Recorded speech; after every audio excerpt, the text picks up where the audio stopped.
Chapter 343. Han Yunxi had been waiting for the perfect moment to strike, but never expected the assassin to dodge her needles so easily. To be able to dodge her hidden needles in this situation, one had to be very familiar with her hidden needles or a very powerful expert. Han Yunxi realized in hindsight that she'd underestimated these assassins. Zhao Mama was an old woman who didn't have the strength to truss a chicken. Han Yunxi's needles hadn't hurt her at all, so the blade was about to stab her. Zhao Mama was so scared that she didn't even dare to move. Han Yunxi abruptly grabbed hold of her and threw her backwards onto the bed. Zhao Mama fell backwards as well, just enough for the sword to brush past her body. Speaking of which, it was strange that such an expert hadn't actually hurt Zhao Mama even though his sword had brushed past her body. Moreover, Han Yunxi was even safer behind her back. In the blink of an eye, Han Yunxi kicked viciously at the assassin. As he dodged, she pushed Zhao Mama aside and prepared to flee as well. But at this moment, another assassin stabbed at Gu Beiyue with his sword. "Chu Shifeng, save me!" Han Yunxi screamed as she shot out her needles. Unfortunately, Chu Shifeng couldn't split himself in two. There were too many strong black-robed assassins, filling the room with the clanging of weapons and the sounds of battle. Two of the guards rushed over to save Zhao Mama, but one of them quickly slit their throats. The other guard was no match for the black-robed assassin's pincer attack. "Esteemed Wang Fei, hurry and run. Don't worry about me," Gu Beiyue cried in alarm.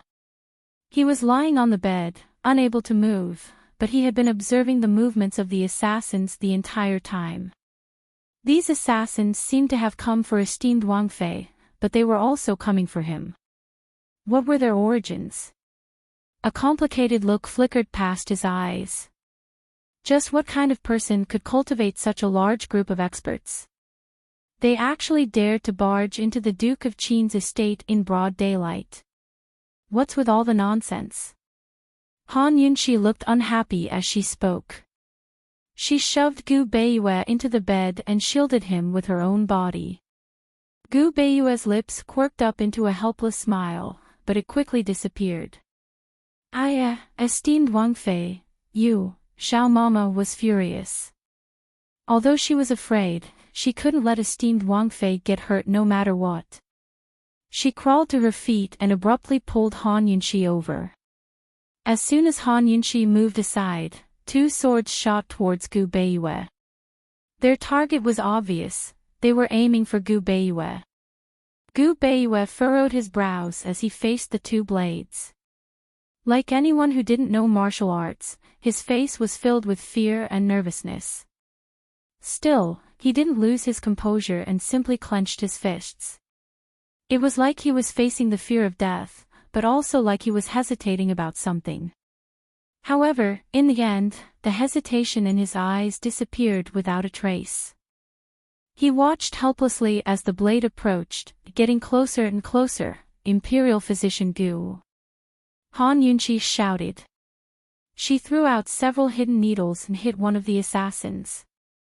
But another assassin quickly took his place. Soon, another assassin was coming for her. Han Yunxi defended herself while calling for help. "Someone come, protect Imperial Physician Gu. Quickly." It was a chaotic battle. Suddenly, Gu Beiyue gave a grunt. Han Yunxi quickly turned around and saw an assassin's sword piercing Gu Beiyue's arm. The other assassin's sword was aimed at his abdomen. So ruthless. Han Yunxi sucked in a cold breath. She didn't care about the trouble on her side. All the hidden needles in her arm flew towards the assassin. This time, the assassin was hit by 5 hidden needles. 3 of the needles hit his vital points and he instantly fell to the ground. But everything didn't end with that assassin falling down. Han Yunxi didn't even have time to catch her breath as another assassin attacked from the side. At the same time, on Gu Beiyue's side, the assassin who had pierced his arm fiercely pulled out his sword and aimed at his vital points. A cold glint flashed past Gu Beiyue's eyes. The hand which was hidden under the blanket finally grabbed onto a small flying dagger. But at this moment, the little thing which was sleeping in a small box suddenly jumped up and pounced towards that assassin with its fangs and claws bared. It directly pounced onto his face and scratched wildly. Damn it, he actually dared to hurt its young master. Did they really think that it was a rat if it didn't fly into a rage? The assassin's mask was torn to pieces and his entire face was instantly ruined. No matter how he scratched, the little thing just clung onto his face. "Ah! Ah!" The assassin cried out in pain. But this sudden change of events didn't affect the other assassins. They were all well-trained and emotionless death warriors. None of them cared about their companions' cries as they continued to attack. Very soon, another assassin broke through the guard's defenses and headed straight for Gu Beiyue's side. But as soon as Lil Thing sensed the killing intent, it leapt into the air and landed on the head of the assassin closest to Gu Beiyue. It scratched wildly, causing large amounts of blood to flow from the black-robed assassin's head. The assassin stood in place for a moment before collapsing to the ground, dead. Only then did the other assassin stop, realizing that this squirrel wasn't someone to be trifled with. Lil Thing crawled on the edge of the bed, its eyes narrowed as it looked aggressive. Although it was very tired, it still jumped up as soon as it sensed killing intent. It wanted to protect Mama Yunxi. But as soon as it jumped up, it discovered that the gentleman was in danger as well. More accurately, the gentleman was in even more danger than Mama Yunxi. Although the black-robed assassins were attacking Mama Yunxi as well, they didn't have any killing intent at all. Instead, it was the gentleman who was filled with killing intent. Lil Thing didn't know the origins of these assassins, nor did it know why they didn't want to kill Mama Yunxi. It only knew that no matter what the reason was, no one could hurt the gentleman. To Lil Thing, the gentleman was just as important as Mama Yunxi. As soon as Lil Thing took charge, the black-robed assassins restrained themselves. It wasn't clear who gave the word retreat, but all of them began to retreat. "Capture them alive, the archers will be here soon," Chu Shifeng ordered. Another round of killing broke out, killing many of the guards and black-robed assassins alike. Unfortunately, there were no survivors in the end. By the time the archers arrived, all of the black-robed assassins had fled, leaving behind a mess in the room. Lil Thing was so tired that it wanted nothing more. It plopped down next to Gu Beiyue, using all of its remaining strength to open its eyes and stare at Mama Yunxi. Zhao Mama was sitting on the ground, too scared to stand up. Han Yunxi rushed to the bed and asked, "Gu Beiyue, are you all right?" Gu Beiyue's expression was still panicked, but he was still very polite. "Many thanks to esteemed Wang Fei, this official is fine." "Esteemed Wang Fei, are you all right?" Chu Shifeng asked urgently. Han Yunxi looked at Lil Thing's helpless state and felt her heart ache. "What's the archers doing? They came so late. If it wasn't for Lil Thing, none of us would be alive," she raged. The assassins really were strong, so Chu Shifeng and the guards couldn't be blamed. But the archers were a little late as well. Chu Shifeng ordered, "Someone come, call Li Difu in." Li Difu was the commander of the archers at the Duke of Qin's estate. As soon as he entered, he fell to his knees. "This humble one has failed in his duties. May esteemed Wang Fei mete out punishment. Why did you come so late?" Han Yunxi was filled with anger. Leaving aside the severity of today's events, how were they supposed to ensure the safety of the Duke of Qin's estate at this speed? How could anyone who dared to break into the estate and kill people be simple? They might have escaped this time, but there'd be a next time. If she didn't know that Long Fei Ye's subordinates were strictly disciplined, she would have suspected that they were late on purpose. To reply esteemed Wang Fei, assassins broke into the northwest corner of the ancestral hall to kidnap esteemed imperial concubine. This humble one and the archers were busy dealing with them and had no time to attend to this side. This humble one has failed in his duties, may esteemed Wang Fei mete out punishment. Before Han Yunqi could speak, Chu Shifeng grew alarmed. What's going on? Why didn't they report it? This humble one was leading the archers over when we received news of reinforcements. We didn't even have time to report it. Li Difu replied. Then did they catch the culprits? Han Yunqi was alarmed as well. Were these two groups of assassins from the same group? Had they split up to scatter the Duke of Qin's forces? Were they aiming for her and Gu Beiyue, or Grand Concubine Yi? Or perhaps both? To reply esteemed Wang Fei, this humble one was incompetent. The three assassins we captured all committed suicide, while the rest escaped, Li Difu replied honestly. Han Yunqi knitted her brows as she looked towards Chu Shifeng, who walked over with a grave expression. He whispered in Han Yunqi's ear, esteemed Wang Fei, could they be aiming for Grand Concubine Yi? Han Yunqi had long guessed as much. These assassins' true goal was to kidnap Grand Concubine Yi. Killing her and Gu Beiyue was just a way to scatter their forces and delay Chu Shifeng. Han Yunqi came to a prompt decision. Li Difu, immediately dispatch men from the solitary enclosure to strengthen the defenses. Chu Shifeng, report this to His Highness Duke of Qin as soon as possible. This was the first time Han Yunqi had given direct orders to the Duke of Qin's subordinates. She really did have the air of a mistress of the house. Li Difu didn't dare delay and left immediately.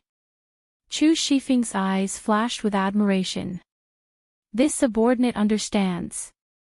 Gu Beiyue watched the entire scene in silence, his brows furrowed in thought. The attendants quickly cleaned up the assassins' corpses and cleaned up the entire room. Currently, Lil Thing was nestled against Gu Beiyue's side. It looked like it was asleep, but it was completely unconscious. Gu Beiyue's fingers gently stroked its pure white fur, but it didn't know a thing. It's all thanks to Lil Thing, Han Yunqi remarked mildly. Esteemed Wang Fei, these assassins. Gu Beiyue trailed off. They came for me. There's nothing to be done, I've offended too many people. Han Yunqi's expression was helpless. If these assassins were really after Grand Concubine Yi as she and Chu Shifeng guessed, then the true culprits behind the scenes were none other than those two in the palace. Although the Empress Dowager had stopped caring about Long Fei Ye's origins after Mama Su's death, that didn't mean she'd forgotten. Emperor Tianhui had as well. To the imperial clan, Long Fei Ye's origins were more important than anything else. Mama Su was dead, so the only servants who knew the truth were dead as well. But there was still Grand Concubine Yi. Who else knew better than Grand Concubine Yi about what happened that year? After all, whether Long Fei Yi was a descendant of Tianning's imperial clan was the most direct way to question Grand Concubine Yi. Han Yunqi shouldered all the blame on herself so that Gu Beiyue wouldn't suspect anything. Esteemed Wang Fei, you have to take care of yourself. Gu Beiyue said sincerely. At this moment, there was the sound of something breaking through the air. Soon enough, a sharp arrow flew through the air towards Gu Beiyue. The arrow caught everyone by surprise, threatening to topple mountains and overturn seas. By the time everyone reacted, Gu Beiyue had already been shot in the stomach and spat out a mouthful of blood. Chapter 344. On the roof of the palace directly opposite the Duke of Qin's guest room, Long Fei Ye's movements were graceful as he slowly put away his bow. His handsome face was as cold and emotionless as ever. A shadow guard hurried forward to take the bow. Long Fei Yi stood with his hands clasped behind his back. He stared coldly at the door of the guest room, his wide black cloak flapping in the cold wind. Soon, the door to the guest room opened. Zhao Mama hurriedly ran out and shouted something. Not long after, Imperial Physician Huang rushed over with a medicine box. Not long after, the archers arrived as well. They surrounded the guest room and protected it from all sides. Long Feiyi frowned slightly at this moment.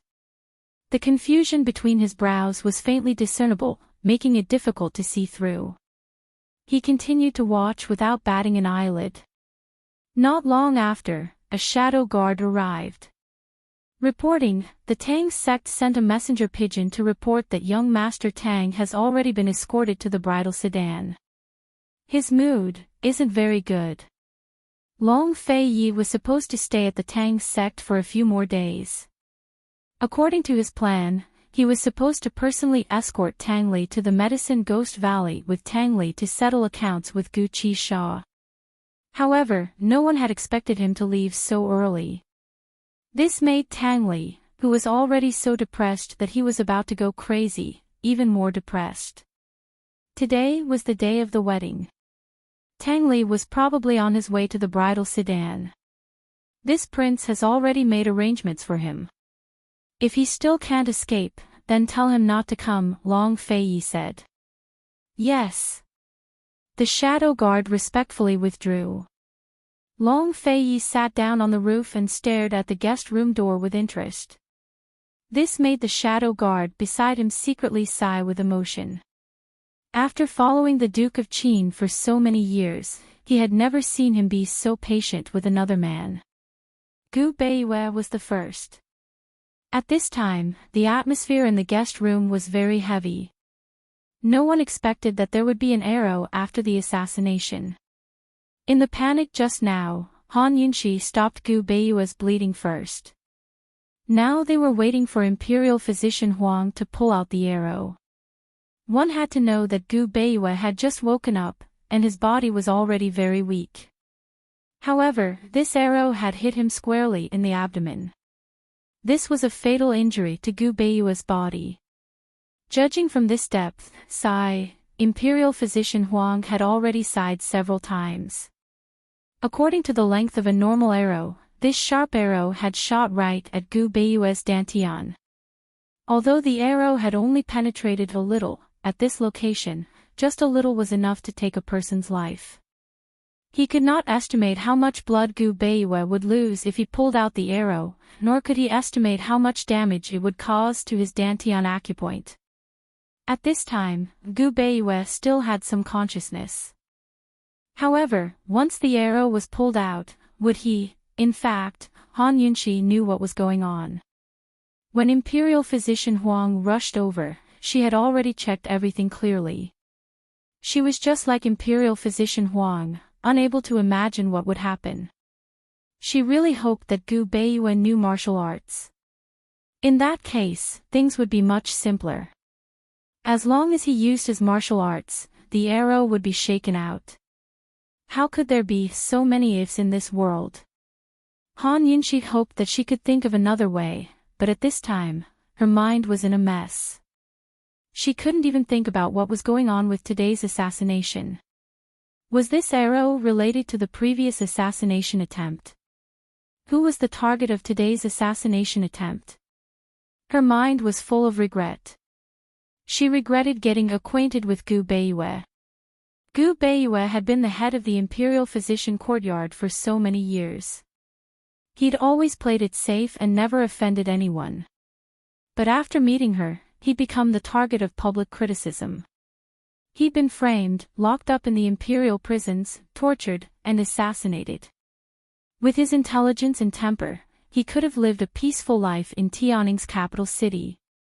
After Imperial Physician Huang finished his examination, he carefully explained the situation to Gu Beiyue. Gu Beiyue's medical skills were far superior to Imperial Physician Huang's, so it was better to let him decide whether to pull out the arrow while he was still conscious. If he pulled out the arrow, he might bleed non-stop until he died. If he didn't, the arrowhead would stay in his body for too long and become infected. Delaying it for too long would result in death either, or an even more miserable death. Gu Beiyue's lips had long lost all color from the torment. He listened carefully to Imperial Physician Huang's words while glancing at Chu Shifeng out of the corner of his eye. His movements were so fast that even Chu Shifeng didn't notice. Imperial Physician Gu, that's the situation. You decide for yourself. Imperial Physician Huang's expression was especially heavy. Actually, the danger was the same whether he pulled out the arrow or not. Before Gu Beiyue was a choice between life and death. In the silence of the room, everyone was looking at Gu Beiyue, waiting for his answer. Time trickled by until Gu Beiyue's ashen face revealed a relieved smile.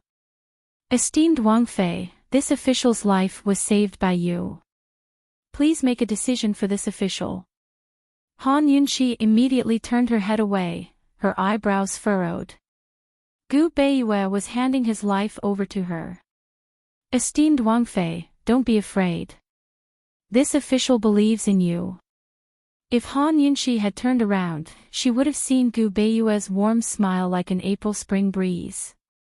She would have found strength in that smile. Unfortunately, she didn't have the guts to do so. If this happened to her, she would have acted decisively. But facing Gu Beiyue, she couldn't bear to be so ruthless. Give me a bit of time. Han Yunxi said as she strode out the door. She had to calm down. Perhaps she'd be able to come up with a better plan. Han Yunxi didn't go far before she sat down on the stone steps by the front door. Her hands were pressed together against her forehead to hide her worried expression. Although her expression was hidden, her entire person seemed to have dimmed. Her former confidence and splendor were nowhere to be found. Long Fei Yi watched her from a distance, a trace of dissatisfaction rising to his cold eyes. He really didn't like this woman's gloomy look, especially when she was sad because of a man. Despite his dissatisfaction, Long Fei Yi remained calm. Some things could be settled later. He'd spent so much effort on Gu Beiyue that he couldn't leave empty-handed. Gu Beiyue knew martial arts, but Gu Beiyue hadn't been able to sense his pulse. That was proof enough that his martial arts skills were extremely high.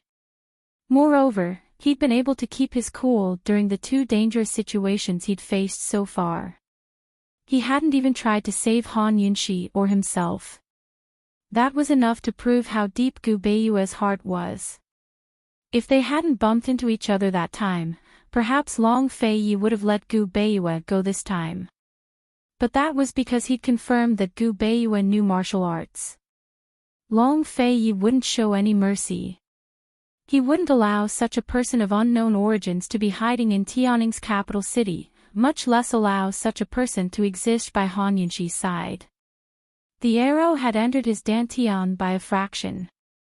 With his body's current condition, the only way was to use his internal energy to force it out. He wanted to see whether Gu Beiyue would choose to die or expose himself. Long Fei's icy gaze shifted away from Han Yunxi as he continued to wait without a word. Han Yunxi shut her eyes as she thought and thought. The more she thought, the more agitated she became. She knew there wasn't much time left. But she was so annoyed that she stood up abruptly. However, at this moment, she suddenly remembered something. Gu Beiyue had once been struck in the heart by Gu's plum blossom needle at the Han estate. Fortunately, it hadn't hit him directly, but had missed by a hair's breadth. Back then, she hadn't dared to cut him open, so she'd used poison to neutralize the plum blossom needle to save his life. Heavens, how could she have forgotten something so important? This time, she could use the same method. Using poison to neutralize the arrow, then neutralize the poison in time. She'd already used such an ingenious method on Gu Beiyue, so why hadn't she thought of it? That's great. Han Yunxi was so excited that she was jumping up and down in the courtyard. She was so happy that even Long Fei Yi could sense her joy from afar. Long Fei Yi's eyes had already narrowed into slits. Seeing this, the guards on the side couldn't help but worry for their esteemed Wang Fei. Han Yunxi quickly entered the room. I have an idea. There's no need to pull out the arrow. Everyone looked over in disbelief. Imperial Physician Huang was the most excited of all. Esteemed Wang Fei, what good idea do you have? The same old method. Han Yunxi smiled mysteriously. Gu Beiyue's lips curved into a smile that no one noticed, as if he'd known all along. All of you, get out. Zhao Mama, close the windows and close the door. Han Yunxi didn't have time to explain. She gave orders as she took out the poison, antidote, and other necessities. Imperial Physician Huang couldn't figure it out. Esteemed Wang Fei, you, Imperial Physician Huang, it's fine, don't worry, Gu Beiyue said weakly. Han Yunxi was amused. You remembered it too. Gu Beiyue nodded with a grin. No one understood the tacit understanding between the two of them. Chu Shifeng's mouth twitched at the sight. He was curious about Han Yunxi's self-confidence while feeling conflicted. He didn't know how to report this to his master outside.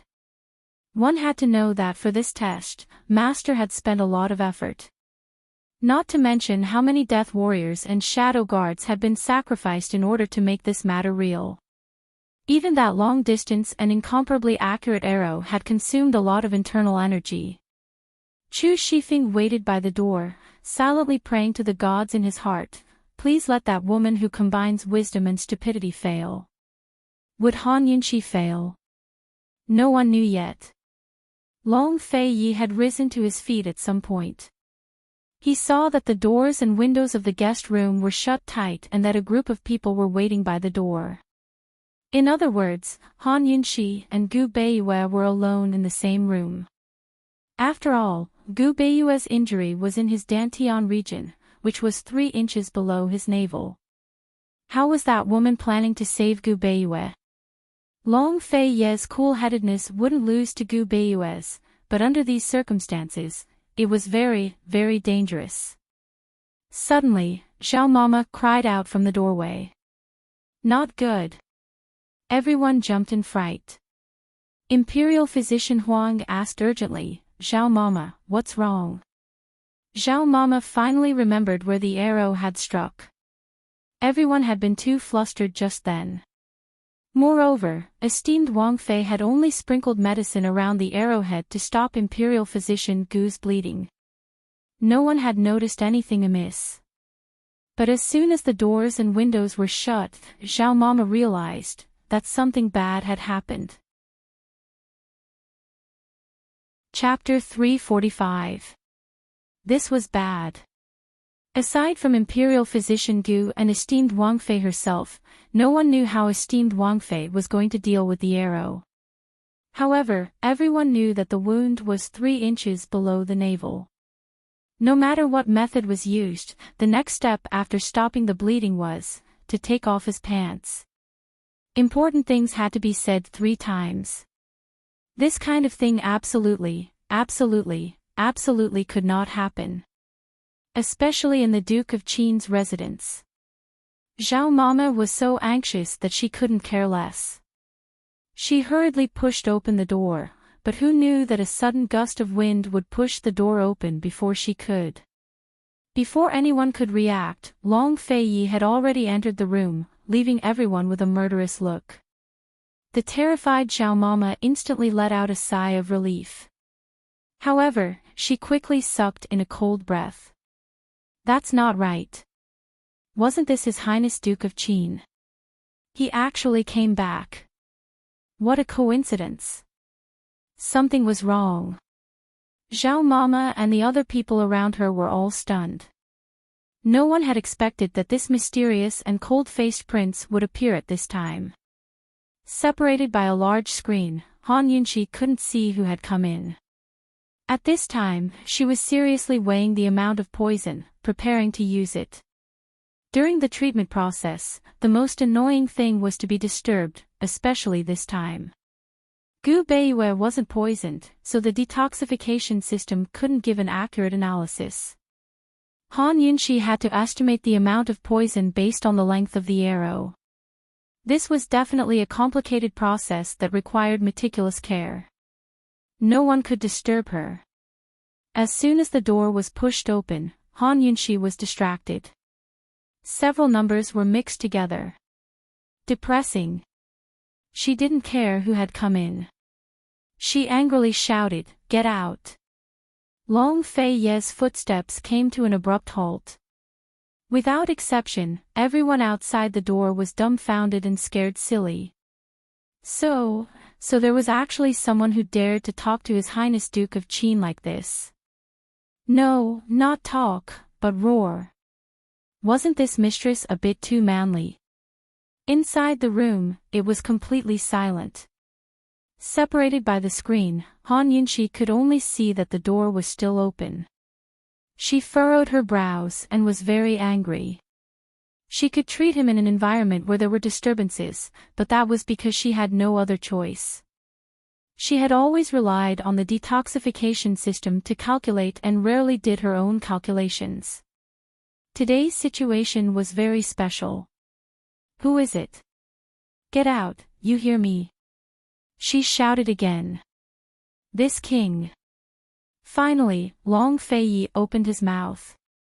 His voice seemed to come from the depths of hell, causing everyone's hair to stand on end. This king. No, it's Long Fei Yi. Han Yunxi jumped in fright.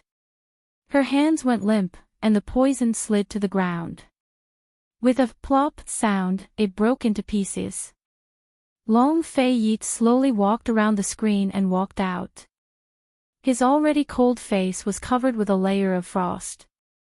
Han Yunxi only felt that the surrounding temperature suddenly dropped to zero, and the air was thin. Why did this guy suddenly come back? She swore that she definitely didn't do it on purpose.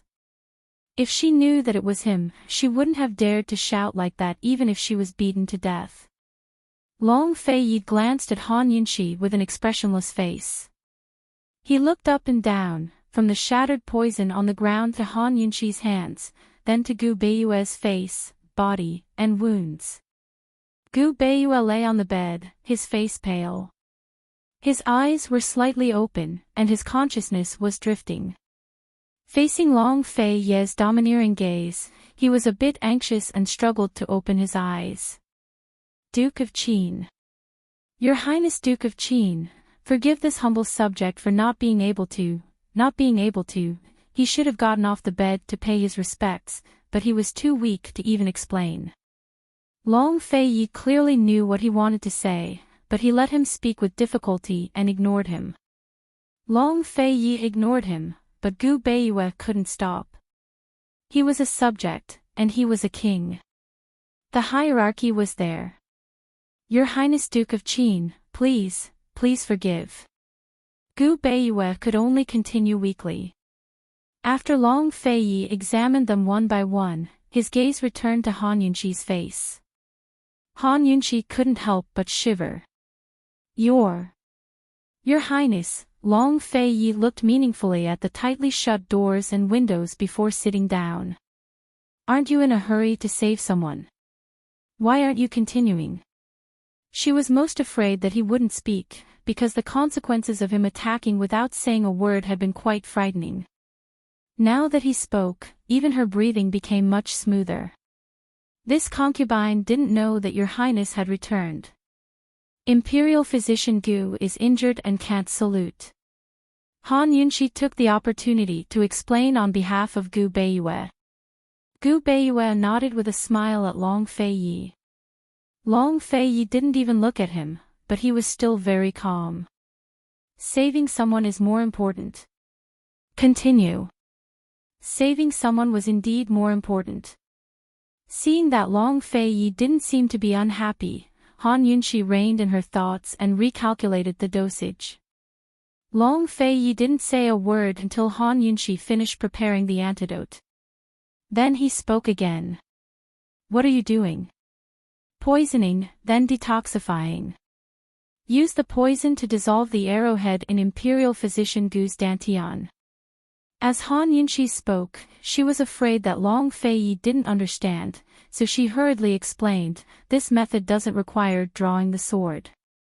It won't cause a second injury, and it won't endanger his life. There's also no need to worry about excessive bleeding. As soon as she said this, Long Fei Yi almost exploded no matter how patient he was. Excellent. Excellent. He racked his brains to think of a good method to test Gu Beiyue. Even with Gu Beiyue's excellent medical skills, he couldn't do anything about it.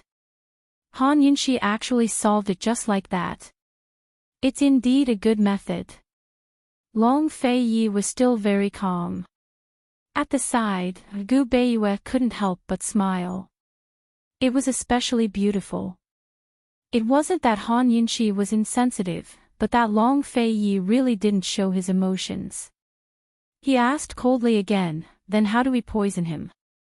Just drink it. Han Yunxi answered honestly. How do we detoxify him? Long Fei Yi continued to ask. Han Yunxi said without thinking, take the antidote, then use acupuncture to let the poison flow out. How do we use acupuncture? Long Fei Yi continued to ask. It's as Han Yunxi spoke, she suddenly realized that something was wrong. Her gaze subconsciously drifted to Gu Beiyue's abdomen. Long Fei Yi's fists suddenly clenched in his sleeves as he waited for Han Yunxi to continue speaking. She was searching for an acupoint under Gu Beiyue's abdomen. If it were any other time, even if she was searching for an acupoint in a more private area, Han Yunxi would be able to say it openly. Because her heart was open, she really didn't have any scruples. However, facing Long Fei Yi's questioning, she realized that for the first time, she didn't dare to speak frankly. Previously, she had told Granny Zhao that she wanted to make a certain someone unhappy. At this moment, the great opportunity was right in front of her eyes, but Han Yunxi was listless. She threw away her lofty words and aspirations completely. She was even worried that this guy would be unhappy and misunderstand her. What are you doing? Long Fei Yi continued to ask. Gu Beiyue lay on the side with a faint smile and didn't say a word. Han Yunxi was still quite quick-witted as she hurriedly replied, 3 inches below the abdomen, searching for an acupoint to perform acupuncture around the dantian. There are only a few acupoints, and they are all ordinary acupoints. After Imperial Physician Gu takes the antidote, Imperial Physician Huang can come in and perform the acupuncture. There shouldn't be any loopholes in this explanation, right? Han Yunxi was very nervous. Unexpectedly, Long Fei Yi asked again, then what about now? Does this prince also get lost? Han Yunxi's little face stiffened as she hurriedly explained, Your Highness, because this concubine needs to concoct the poison, I have to calculate the dosage. If I'm disturbed, it's easy to make mistakes, so, this concubine didn't know that Your Highness was coming back. It's really impolite. Long Fei Yi stood up. Since that's the case, this prince will leave first. He turned to leave after speaking. That's it. Han Yunxi was very surprised. Could it be that she was thinking too much? But it didn't seem like it. She was very confused. Seeing Long Fei Yi really leave, Han Yunxi thought that she was thinking too much. She took a deep breath and gathered her thoughts. It was more important to save the person first. After Long Fei Yi left, his face was as ugly as it could be. Not to mention the people outside, even Long Fei Yi himself didn't think that Han Yunxi would really let him come out. This woman was very good. Han Yunxi silently concocted the medicine, applied the poison, and detoxified the poison. Then she seriously prepared the gold needles. Esteemed Princess Consort, it's been hard on you. Gu Beiyue lightly said. Han Yunxi was too focused, so she didn't hear him. Gu Beiyue smiled and didn't say anything else. After preparing the gold needles, Han Yunxi didn't delay any longer and immediately called Dr. Huang in. Dr. Huang wasn't the only one that came in, everyone except for Long Fei Yi. Han Yunxi didn't see Long Fei Yi and her heart filled with a trace of uneasiness. However, she didn't delay because of this. Although Gu Beiyue had already taken the antidote, if he didn't use this time to expel the poison, there would be a big problem. Han Yunxi patiently explained to Dr. Huang in detail how to use the needles, including the number, position, and strength. She explained everything very clearly. After all, expelling the poison was different from normal acupuncture. Dr. Huang asked a few more questions before understanding everything. After explaining everything, Han Yunxi and Granny Zhao both left. Not to mention Han Yunxi, even Granny Zhao had forgotten the bold words she had heard before. She was just as scared as Han Yunxi. Long Fei stood at the door with his hands clasped behind his back. "Your Highness." Han Yunxi carefully came to his side. "Is it cured?" Long Fei asked. "Dr. Huang is performing the acupuncture. It's not a big problem." Han Yunxi honestly replied. Granny Zhao gently tugged on Han Yunxi's clothes, hinting that His Highness was clearly angry. Han Yunxi wasn't stupid. She could obviously see it.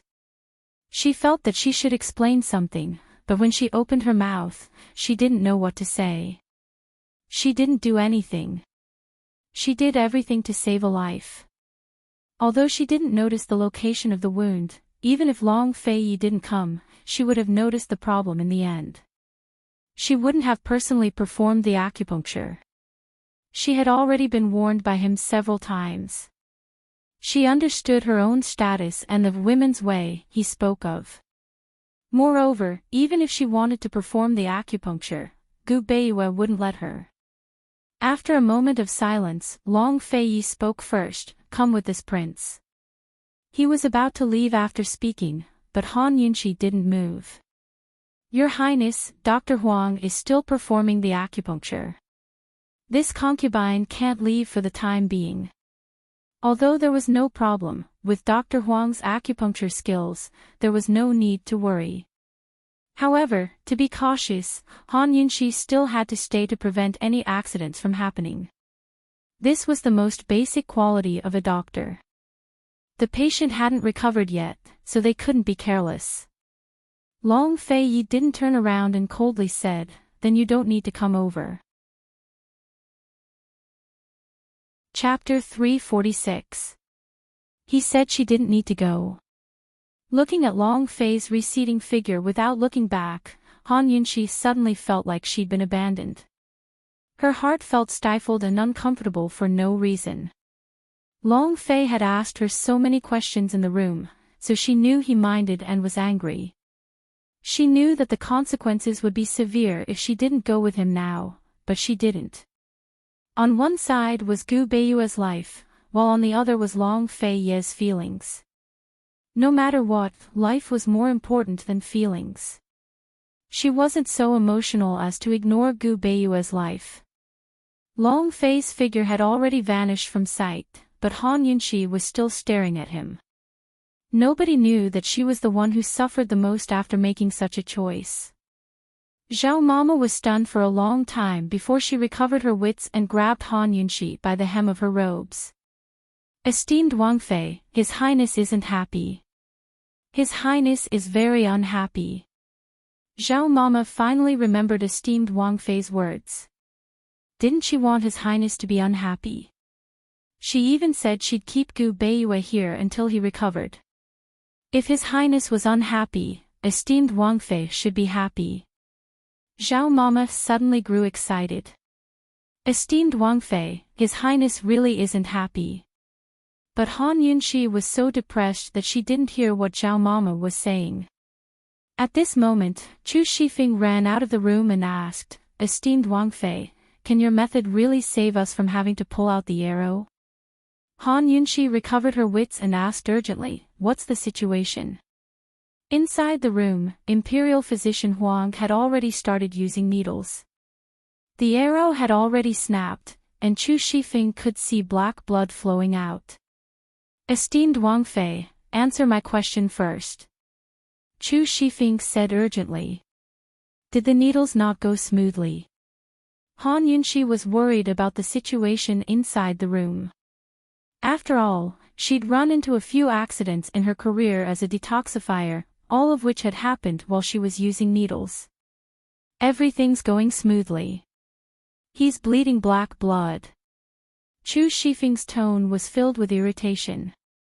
Han Yunshi heaved a sigh of relief. That's good. Everything went well. As long as the black blood is clean, the wound will be treated. Chu Shifeng gave a start. For a moment, he didn't know what to say to his mistress. When he heard the Princess Consort and Dr. Huang's explanation, he did not believe that there was a way to cure the poison without pulling out the arrow. He never thought that it would work and it would take effect this quickly. This was a scheme that His Highness had painstakingly set up. It wasn't good for anyone to ruin it, but why did it have to be the Princess Consort? Chu Shifeng couldn't imagine the expression on his master's face right now. After a while, Chu Shifeng finally asked, "Esteemed Wang Fei, where's His Highness?" Han Yunshi sighed softly and did not answer. She leaned against the wall and crossed her arms. Her expression was silent as she waited calmly. If everything went smoothly, Imperial Physician Huang should be out in less than the time it takes to brew a cup of tea. Once Chu Shifeng left, only Gu Beiyue and Imperial Physician Huang were left in the room. Imperial Physician Huang had long put away his needles, while Gu Beiyue's abdomen was wrapped in a wide layer of white gauze. He was half leaning against a high pillow and tying his robes. He seemed to be thin, but his chest was refined and hard, and it was faintly discernible from his half-exposed clothes. Coupled with his elegant and otherworldly face, he had an indescribable charm that caused one's imagination to run wild. "Since you've already found her, why didn't you take her away?" Imperial Physician Huang asked in a low voice. Although Imperial Physician Huang was Gu Beiyue's subordinate in the Imperial Physician Courtyard, he was actually Gu Beiyue's grandfather's sworn brother. In a way, he had watched Gu Beiyue grow up. Gu Beiyue sighed softly without replying. "The Duke of Qin must be suspecting you," Imperial Physician Huang said next. "No, he must know something and wants to know more." Gu Beiyue hadn't realized that Long Fei Yi was behind today's assassination either. After all, everything had been too realistic. He only had his suspicions in the end, until Long Fei Yi showed up. Then he was certain that both the assassination attempt and the arrows had come from Long Fei Yi. "Then why aren't you leaving?" Imperial Physician Huang grew anxious. Gu Beiyue looked towards the door for a long time before saying, "The 7 noble families are making more and more moves. It's safest for her to stay at the Duke of Qin's estate." Sometimes, protection didn't mean personal protection. Letting go was also a form of protection. Imperial Physician Huang was about to coax him when someone knocked on the door.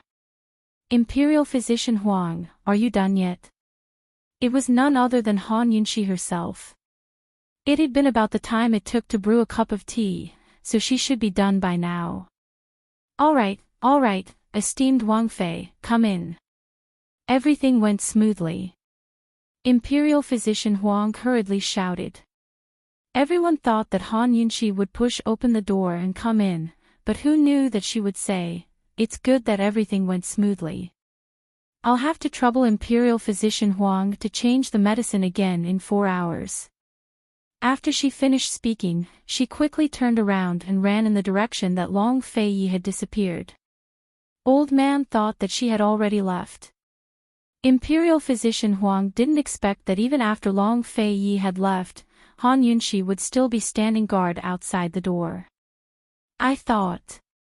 Gu Beiyue wanted to say something, but hesitated. Then he slowly closed his eyes. Zhao Mama chased after Han Yunshi all the way to Hibiscus Courtyard.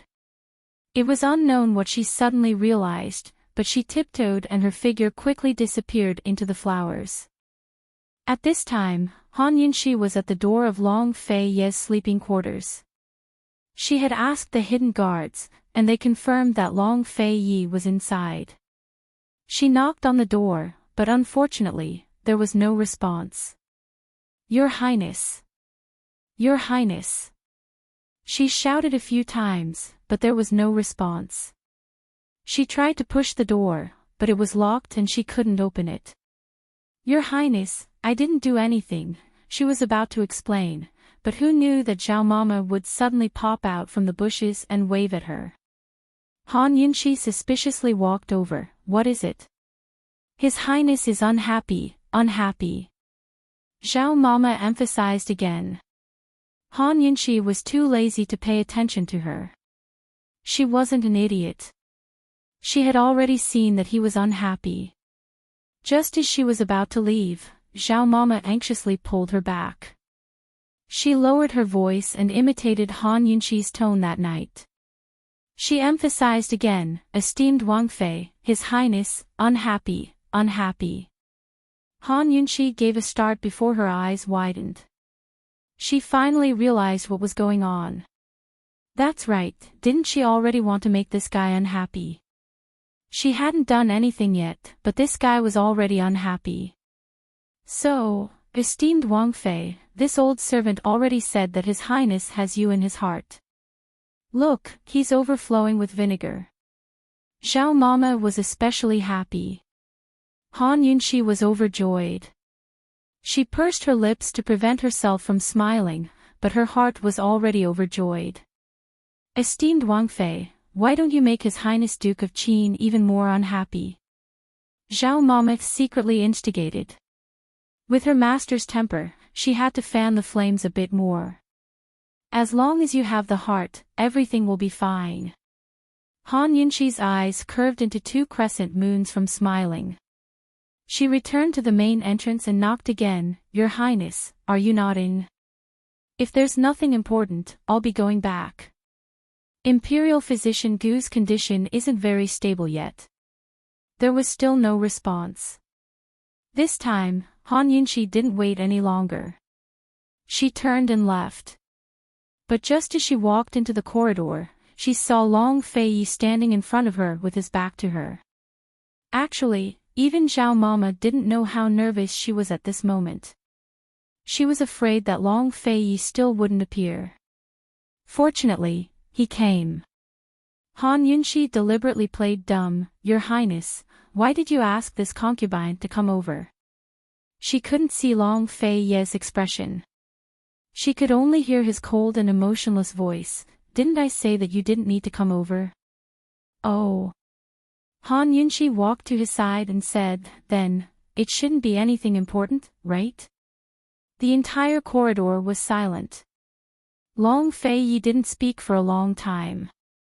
Han Yunqi waited patiently, her heart filled with all kinds of expectations. How would he answer?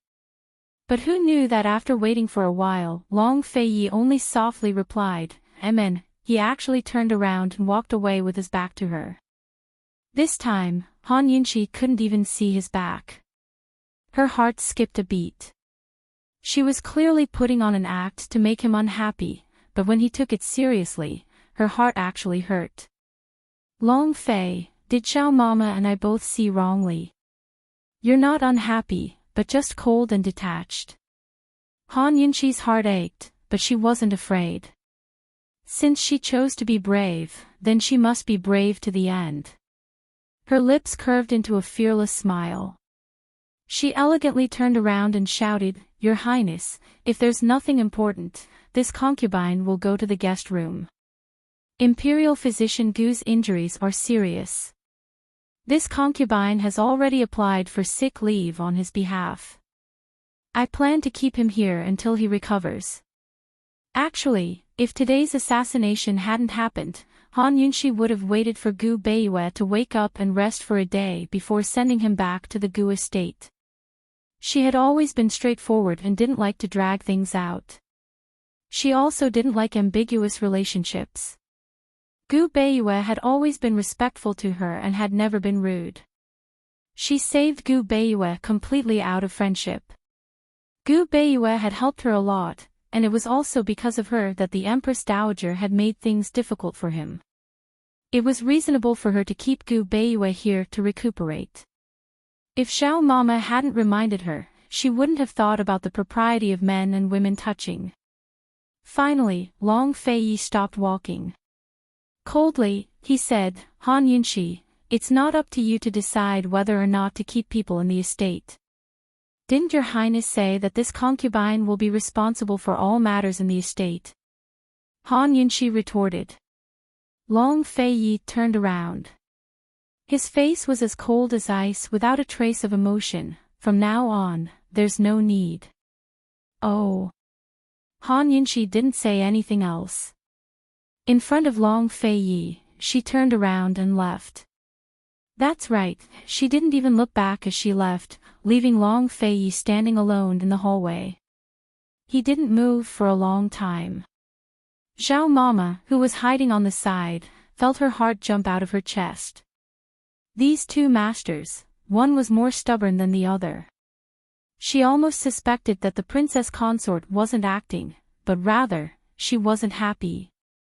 When Han Yunxi's figure completely disappeared, Long Feiyi's fists clenched so tightly that they cracked. He had never been so angry in his life. However, he still stood in place and didn't have any intention of chasing after Han Yunxi. Han Yunxi returned to her room and immediately had the servants prepare a carriage to send Gu Beiyue back to the estate. Princess Consort, Imperial Physician Gu, shouldn't be in a good condition right now. Even Imperial Physician Huang could see that something was wrong with Han Yunxi, let alone Gu Beiyue. It's fine. Gu Beiyue covered his wound as he stood up. He was neither servile nor overbearing. Princess Consort, this official still has important matters to take care of at home. I will definitely visit you in the future to thank you for saving my life. Chapter 347. If this was any other day, Han Yunxi would have personally helped Gu Beiyue off the bed. To a modern doctor, this was nothing. Although she knew there were many rules between men and women in ancient times, she still ignored them most of the time. It was impossible for her to consider every detail. But this time, Han Yunxi didn't help him. She only said, Imperial Physician Gu, take care of your injuries. Then she instructed Chu Shifeng, send Imperial Physician Gu back. Make sure to take good care of him on the way. If Chu Shifeng hadn't been ordered to keep an eye on Gu Beiyue, he would have chased after Han Yunxi like Xiao Mama. Even now, he had no idea what had happened between his mistress and his highness. He could only pretend he didn't know a thing. This subordinate obeys. He helped Gu Beiyue off the bed and left with Imperial Physician Huang. Xiao Mama was as anxious as an ant on a hot pan. She didn't even know what esteemed Wang Fei was thinking. She never expected esteemed Wang Fei to really send Gu Beiyue away. Could it be that she was not going to play anymore? Can't continue. Is she going to apologize to His Highness Duke of Qin next? Esteemed Wang Fei liked His Highness Duke of Qin a lot, but she couldn't be so shameless and unprincipled. This isn't like esteemed Wang Fei at all. Rather than apologize now, she might as well not have played this game in the first place. Granny Zhao felt that she had to do something before esteemed Wang Fei arrived. She pondered for a moment before saying, Your Highness, esteemed Wang Fei almost fainted when she saw Imperial Physician Gu being punished in the palace. Long Feiyi was focused on reading the secret letter sent by messenger pigeon and didn't react. Although Xiao Mama knew her master's self-control, she couldn't keep her cool right now. How could he be so calm? Could it be that after the princess consort sent Imperial Physician Gu away, this matter would be forgotten? Xiao Mama felt that His Highness Duke of Qin had misgivings about esteemed Wang Fei, but she couldn't pinpoint the exact reason. Regardless of whether she had scruples or not, the situation in front of her made Granny Zhao feel indignant. She continued, In the palace, Imperial Physician Gu couldn't even get up. It was the princess consort who personally helped him up. In the dim light, Long Feiyi's side profile looked particularly cold. However, he was still as indifferent as when he was facing Han Yunxi. Master, in this old servant's opinion, the Princess Consort has always been good to Imperial Physician Gu, right? Master, the relationship between Imperial Physician Gu and the Princess Consort should be very good, right? Master, Imperial Physician Gu's medical skills are superb. He must have a lot in common with Princess Consort, right? Granny Zhao asked 3 questions in a row, but Long Fei didn't even look at her. Granny Zhao couldn't hold it in any longer and wanted to make things clear. Who knew that at this moment, a secret guard would rush in and report, "Your Highness, esteemed Wang Fei has packed her bags and is going out. She said that she will be staying at the Gu residence for 2 days." As soon as he finished speaking, Long Fei abruptly stood up and angrily asked, "Where is she? What a good Han Yun she." She had sent Gu Beiyue away and he had been waiting for her to explain herself. Who knew that she would have such intentions? She wanted to go to the Gu residence. What an audacious woman. Long Fei's figure flashed and disappeared in an instant.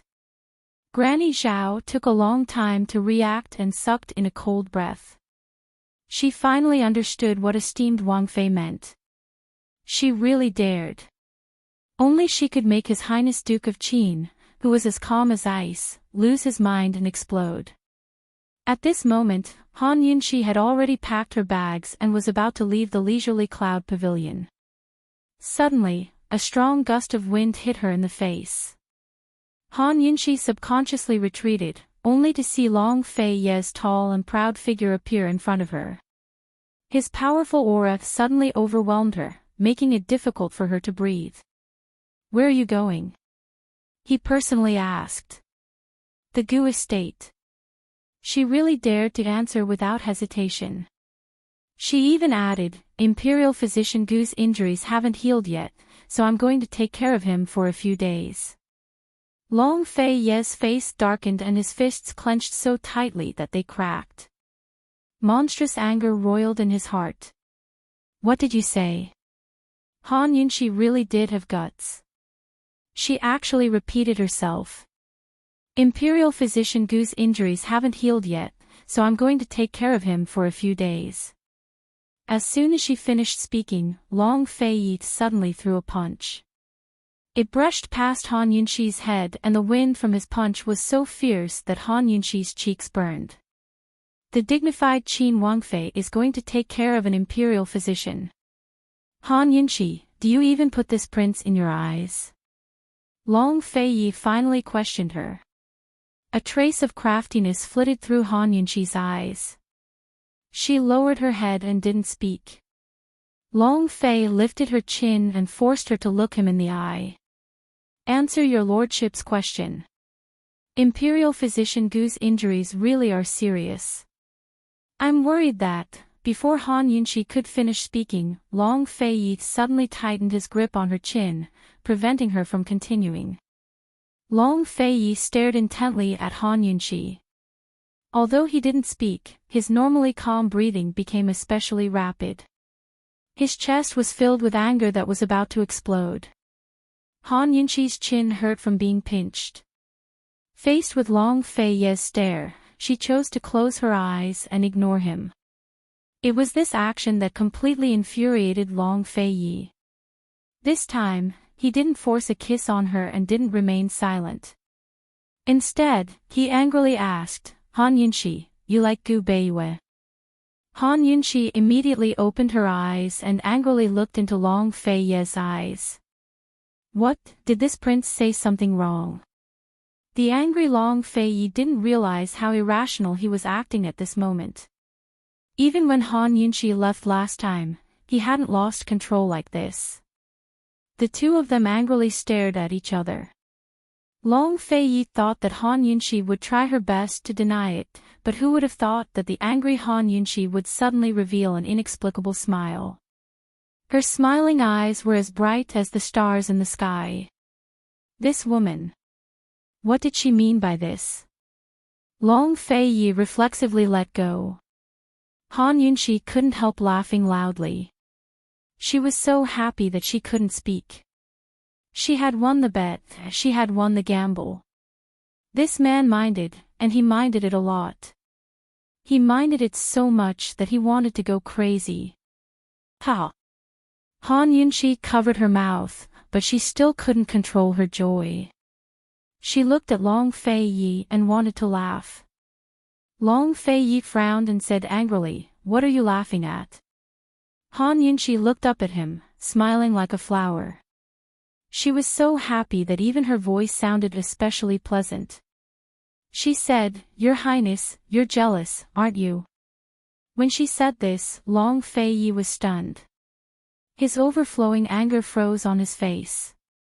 TSK, TSK, TSK. How lucky was she to be able to see Long Fei Yi's stunned expression. Han Yunxi closed in on him, her limpid eyes sparkling. She asked again, "Your Highness, you mind, don't you?" All of this happened too suddenly. All of Long Fei Yi's anger disappeared. He was caught off guard and subconsciously avoided Han Yunxi's gaze. For the first time in his life, he felt at a loss. This woman did it on purpose. She deliberately provoked him. The more Long Fei Yi avoided her, the more Han Yunxi chased after him. She couldn't help but laugh again. "Your Highness, you haven't answered this concubine's question." When she laughed, Long Fei Yi's expression became even worse. This woman was clearly playing with him. Long Fei Yi turned to leave. Unexpectedly, at that moment, Han Yunxi suddenly grabbed his hand and stood on her tiptoes to plant a kiss on his cold, thin lips. After a light kiss, she immediately let go. Actually, her heart was beating so fast that she couldn't stand it, but she still smiled. "Your Highness, this concubine likes that you mind." Did this count as another surprise from this woman? Long Fei Yi didn't leave. He frowned and looked at Han Yunxi. The more he looked, the tighter his brows became, as if thousands of thoughts were concentrated between his brows. Such a serious Long Fei Yi made the audacious Han Yunxi start to feel timid. Many times, one only dared to be brave when they didn't say what was in their heart. When they said what was in their heart, they would become as timid as a mouse. "Your Highness," Han Yunxi felt that she should say something more, but just as she opened her mouth, Long Fei Yi suddenly lowered his head and sealed her lips. It wasn't like her skimming the surface of the water like a dragonfly, but it was his usual domineering and forceful manner. In an instant, he drove straight in with passion like fire. Such a cold person kissed so intensely. It was as if all the repressed emotions in his heart were buried in this entanglement of lips and teeth. Gradually, he hugged her and led her close to him. She also unconsciously wrapped her arms around him, feeling his real presence. Both of them were willing, and the kiss lasted for a long time. In the early winter evening, the golden afterglow of the afterglow filled the courtyard of Leisurely Cloud Pavilion. It coated the bodies of the people kissing and hugging each other with a faint golden glow. Everything seemed sacred and beautiful. Long Fei Yi didn't answer Han Yunxi's question. Perhaps this kiss was the best answer. She was completely satisfied. Su Xiaoyu secretly leaned against the window and watched the warm scene in the courtyard. She was secretly amazed that His Highness Duke of Qin could have such a gentle side. It was inappropriate for children, but she couldn't take her eyes off them. When she saw that the Duke of Qin's kiss had landed on Han Yunxi's jade neck, she immediately became excited. Perhaps there would be a good show to watch. It was said that no matter how strong a man was, when he was deeply involved, his guard would be at its lowest. Perhaps she would be able to see what she wanted to see today, and then she would be able to give her master an explanation. Helpless, Long Fei Yi only lightly pecked Han Yunxi's jade neck, and everything came to an abrupt end. This man's self-control was simply heaven-defying. However, Han Yunxi was even more heaven-defying than him. She didn't even think in that direction. She was immersed in Long Fei Yi's objections and was still incomparably happy. There won't be a next time. Long Fei Yi warned. Han Yunxi bit her lip and giggled foolishly. She didn't dare to look at him. Long Fei Ye's eyes flickered with helplessness. He didn't know what to do with this woman. Although he was a little reluctant, he still released her in the end. Why aren't you putting the luggage back yet? Han Yunxi couldn't help but burst into laughter. Long Fei Ye's face immediately turned icy as he turned his back on her. Your lordship still has things to take care of. As soon as he finished speaking, he left as if he was fleeing. He really did have things to take care of. The Tang clan had been sending him countless messenger pigeons, but that idiot Tang Li still hadn't escaped. As soon as Long Fei Yi reached his study, a guard handed him 3 secret missives. Long Fei Yi stood by the window, but didn't open them immediately. Instead, he looked towards the leisurely cloud pavilion. He stroked his thin lips with his fingertips and couldn't help but let out a self-deprecating smile. At this moment, Chu Shifeng returned from the Gu estate. Chapter 348. After sending Gu Beiyue to the Gu estate, Chu Shifeng hurried back without even going inside. He wanted to know how his master would react when he found out that Gu Beiyue was all right. He felt that Han Yunxi didn't need to use other methods to make His Highness unhappy anymore. Saving Gu Beiyue was enough to touch His Highness's bottom line. When Chu Shifeng appeared in front of His Highness Duke of Qin and saw him calmly reading the secret missives, he was astonished. Timidly, he tried to sound him out. Your Highness, Gu Beiyue's already returned safe and sound. Long Fei Yi replied mildly. That's it. Chu Shifeng grew doubtful. That doesn't make sense. His Highness had been keeping an eye on Gu Beiyue for a long time. It was a rare chance, and he even paid such a huge price. Why didn't His Highness get angry at all? Did something happen? Chu Shifeng retreated and immediately asked Zhao Mama, who was grinning from ear to ear. Esteemed Wang Fei has plenty of ways to deal with His Highness. Keep bragging. Just what happened? Chu Shifeng refused to believe it. With His Highness's personality, he'd be very calm even before the woman he liked. Esteemed Wang Fei has an ultimate move. Once she does, His Highness will definitely be docile. Zhao Mama was in a good mood. Zhao Mama. Chu Shifeng grew anxious. Only then did Zhao Mama explain to him in a low voice. Chu Shifeng could only gape at her words. He couldn't believe that any woman in this world would dare to tease His Highness like this. No wonder he didn't pursue the matter. He muttered to himself. He couldn't help but wonder if Han Yunxi set the Duke of Qin's estate on fire one day. Would she be able to settle His Highness with a kiss, too? Women really are strong. The Tang clan's secret missives kept coming in.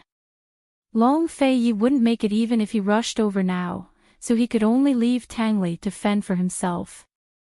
Heaven knows if Tang Li would be depressed to death if he found out why Long Fei Yi had suddenly rushed back.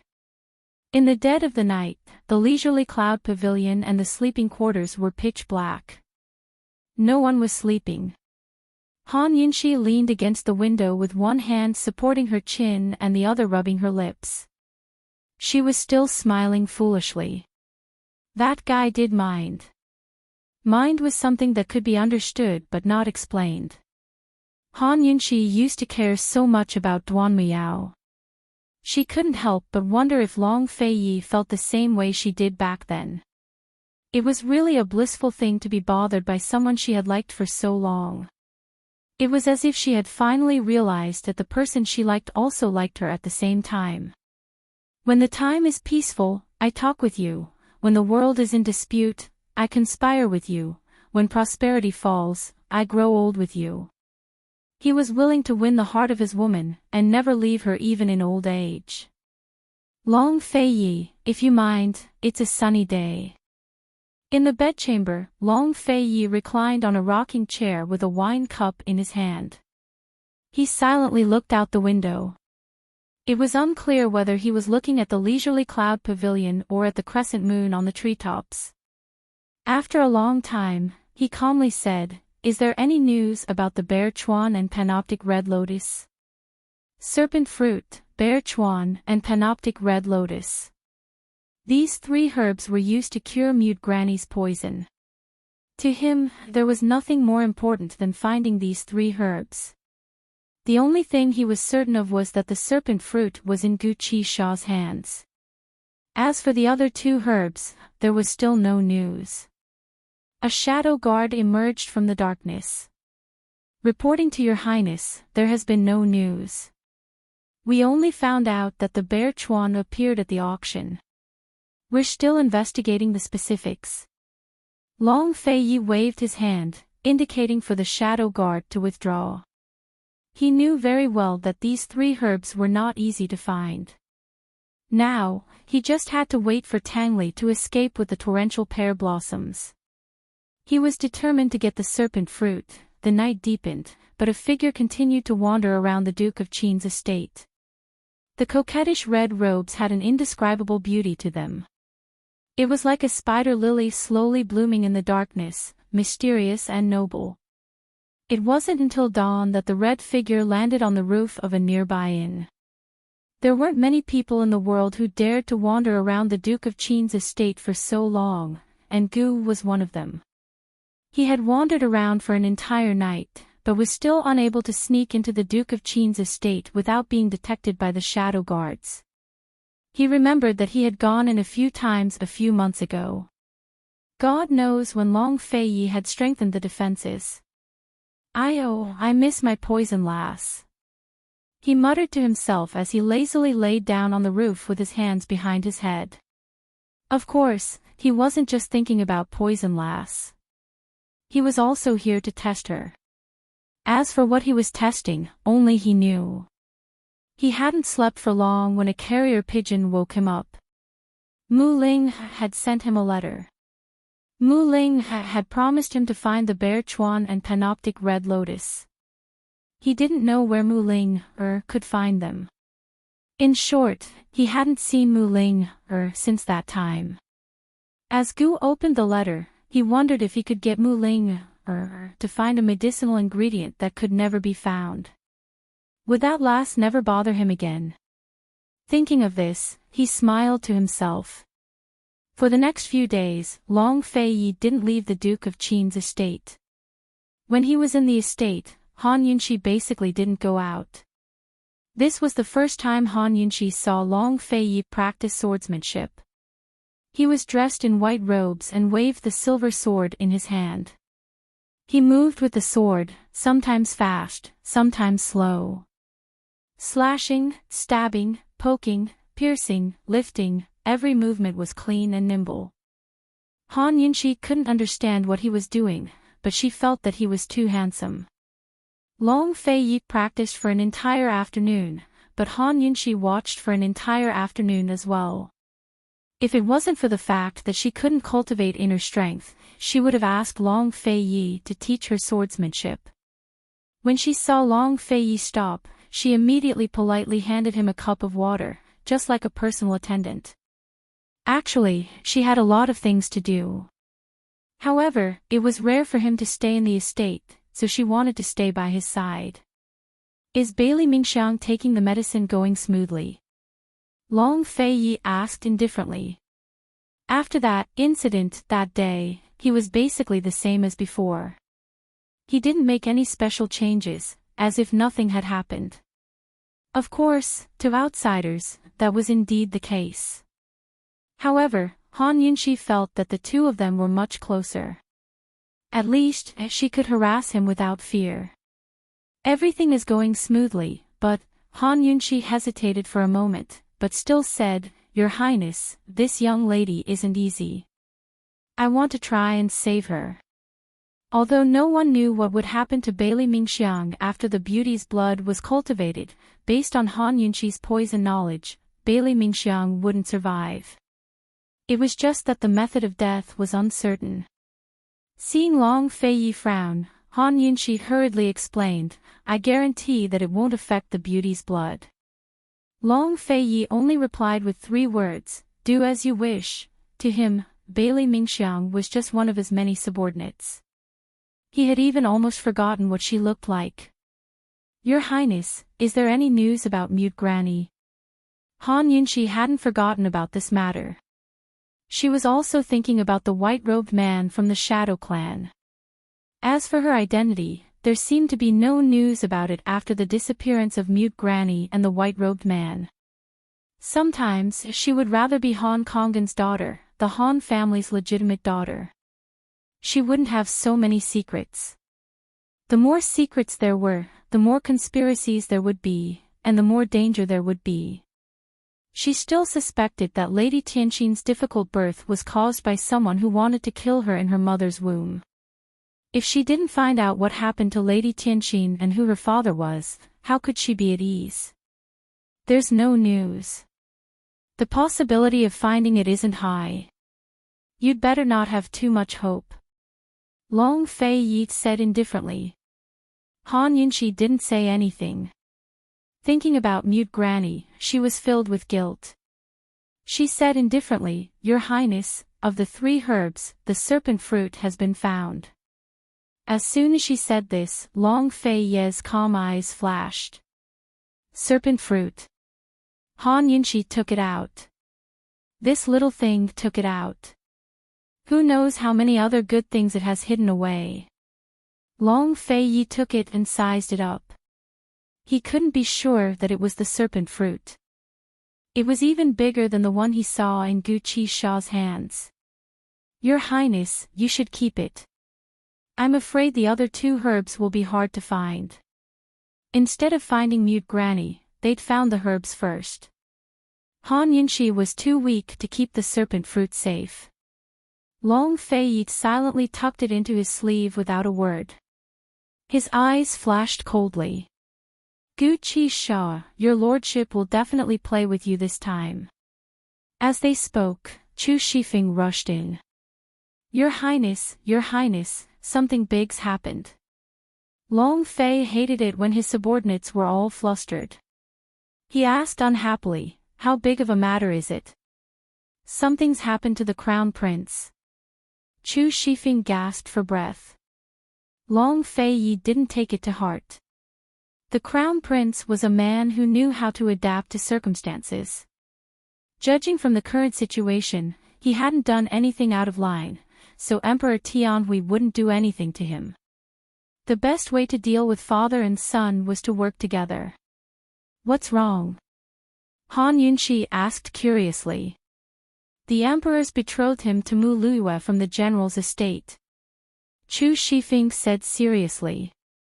Han Yunshi gave a start at his words. Mu Luiyue. If Chu Shifeng hadn't mentioned her, she'd almost forgotten about the girl. This girl used to be Princess Changping's best friend and had been arrogant for a while. Later, she lost a bet with Han Yunshi and didn't fulfill her end of the bargain, so her reputation was ruined and she didn't dare to leave her house. Back then, it was her older brother, Mu Qingwu, who stripped naked and ran a lap around the streets for her. No matter how good her background was, a woman like her would never marry into a good family.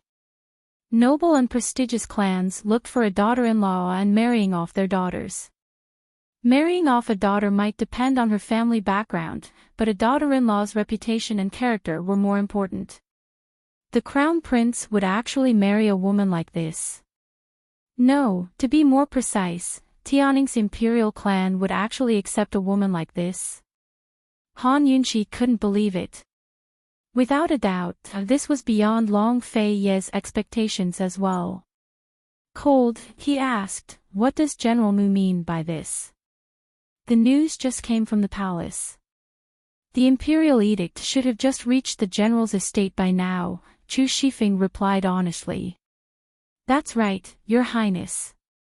A few days ago, Chu Shifeng and I saw the Crown Prince go to the general's estate with Mu Qingwu." Han Yunshi would rather believe that it was Crown Prince Long Tianma who sought out Mu Qingwu of his own accord than Mu Qingwu seeking out the Crown Prince for the sake of military provisions. The imperial uncle's estate behind the crown prince truly had the power to provide Mu Qingwu with military provisions and provisions. Tianhui's deadline for Mu Qingwu's death is up, isn't it? Long Feiyi asked. It wasn't that he'd forgotten, but that as he saw it, Emperor Tianhui wouldn't really do anything to Mu Qingwu under these circumstances. He'd rather rope in the general's estate. It arrived 2 days ago, but I haven't seen Emperor Tianhui do anything to Mu Qingwu yet. Chu Shifeng said. No matter what, Emperor Tianhui's betrothal was a way to rope in Mu Qingwu. Now it all depended on old General Mu's intentions.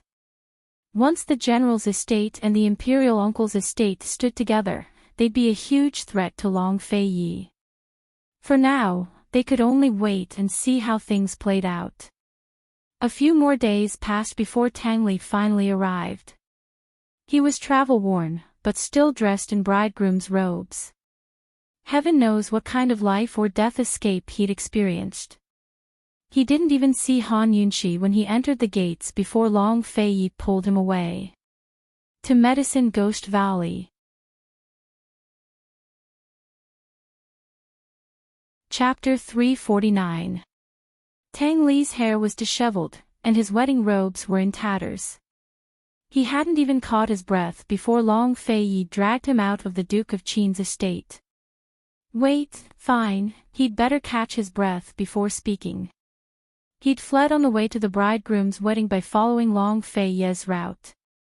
Everything had gone smoothly, but he'd still been ambushed, not by the Tang clan, but by the bride's side of the family. His father had told him that the woman he was marrying came from a powerful family, but he'd never taken that to heart. He'd never even heard of the other party's background or the bride's identity. Even now, he was still unclear.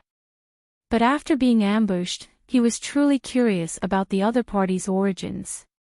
They were too powerful.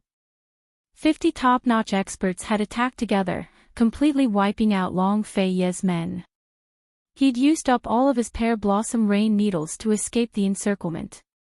Over the past few days, he'd forgotten about eating, drinking, shitting, and sleeping. All he knew was to run as fast as he could to avoid being caught. Even after entering Tianning's capital city gates, he was still on guard. Only at the Duke of Qin's estate did he dare to relax. After panting a few times, Tang Li was about to speak when his vision darkened and he fainted.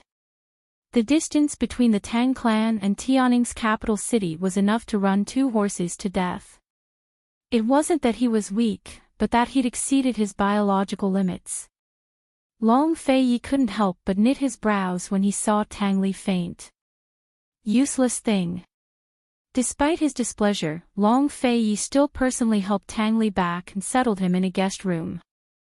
The last secret letter from the Tang clan said that Tang Li had run into an ambush on his way out, but didn't go into details. After waiting for a few days without receiving any follow-up letters, Long Feiyi grew worried and sent out his guards to investigate.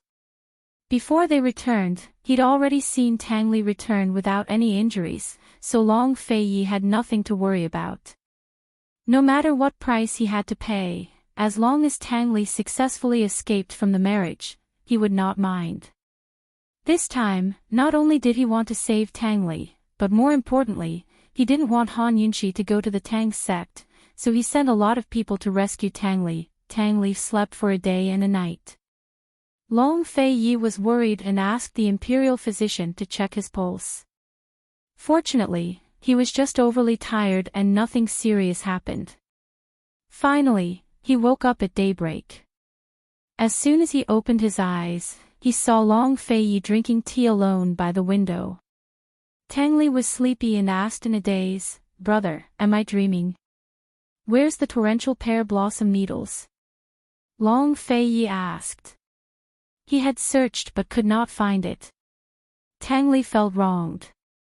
"Bro, don't you care about what I've been through? Didn't you escape?" Long Fei retorted. "Aren't you curious about how I escaped?" Tang Li asked again. "It's good that you escaped," Long Feiyi said. There was no follow-up letter, which meant that all the hidden guards had been killed. Who else could have ambushed Tang Li and killed all his hidden guards besides Tang Zijin and Aunt Ru, who knew his hidden guards very well? He had no interest in the Tang sect, especially Tang Zijin and Aunt Ru's matters. He only wanted results. Tang Li obviously knew Long Fei Ye's temper. He said faintly, "Bro, it wasn't my father or Aunt Ru. It was the woman's force. There were 50 first-class experts. I used up all the hidden weapons I had on me to escape." Long Fei Ye looked over at him. The woman sighed. "My father and Aunt Ru didn't expect the path you arranged. I don't know how the woman's group found out. It wasn't a coincidence. They had set up an ambush." Tang Li said seriously. "What's their background?" Long Fei Yi was serious now. "I don't know. I wanted to ask you." Tang Li was helpless. Long Fei Yi threw him a sharp look. He couldn't be bothered to say anything. If the groom didn't care who the bride was, why would he care? Fine, these two brothers didn't care about the marriage at all. No matter who he married, Tang Li was determined to run away from the marriage. The woman's side was so strong.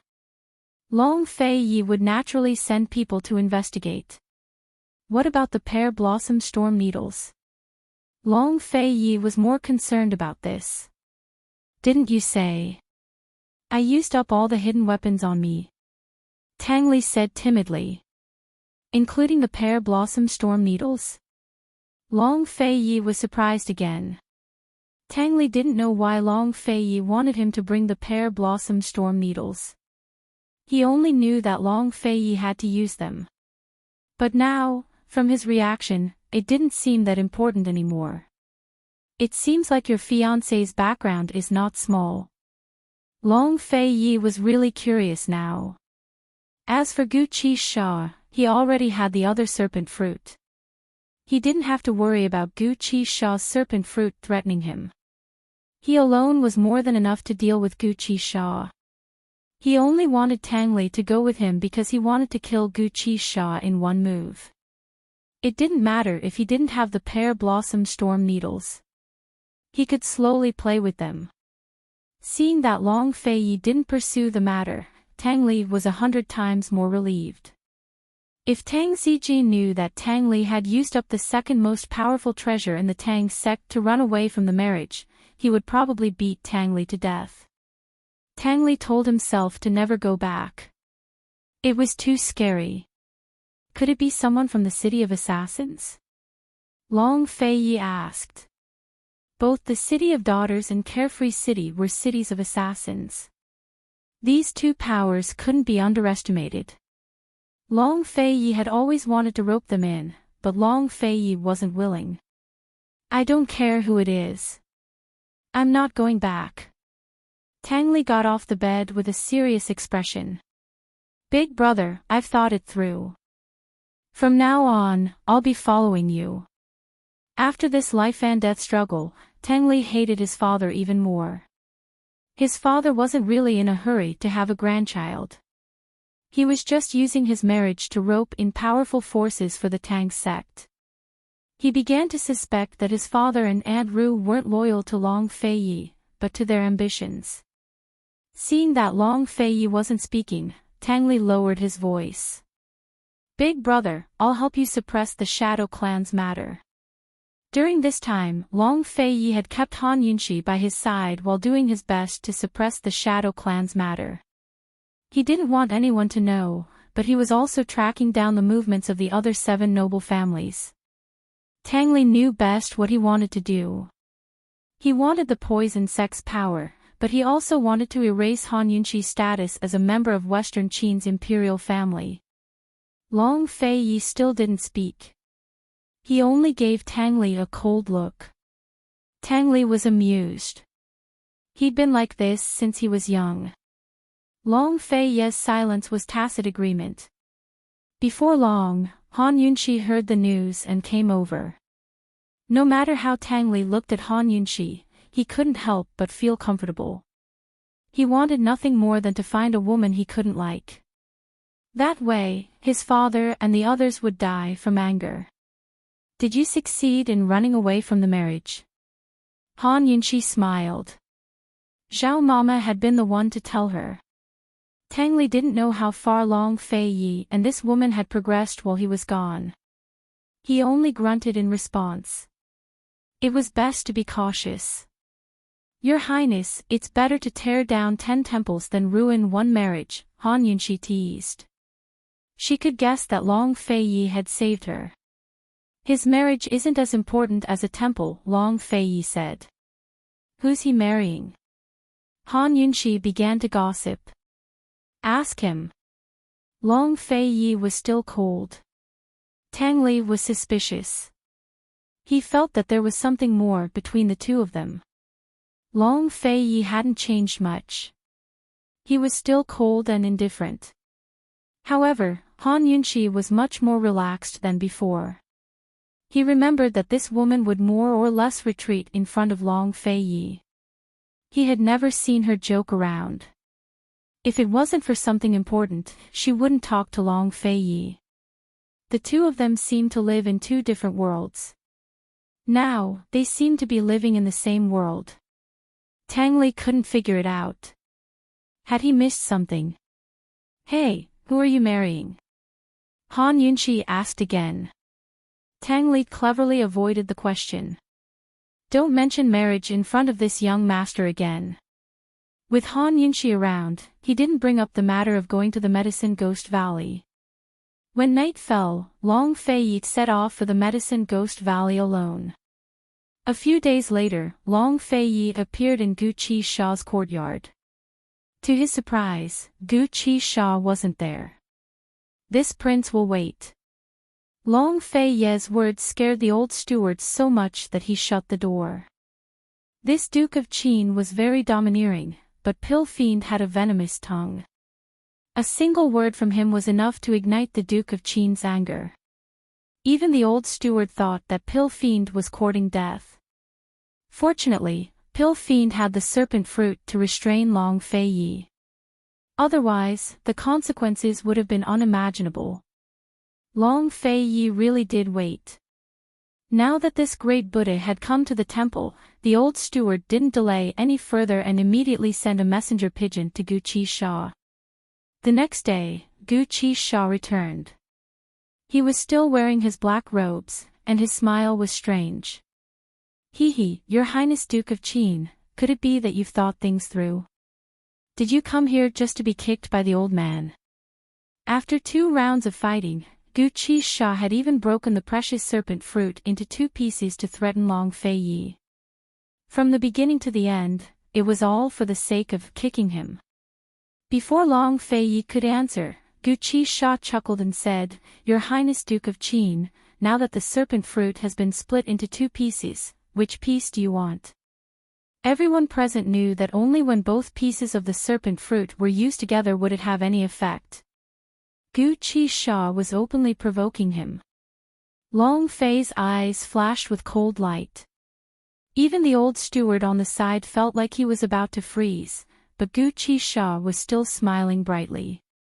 Of course, if Your Highness Duke of Qin is willing to take 2 kicks from this old man, then this old man will bestow these 2 pieces of serpent fruit to you.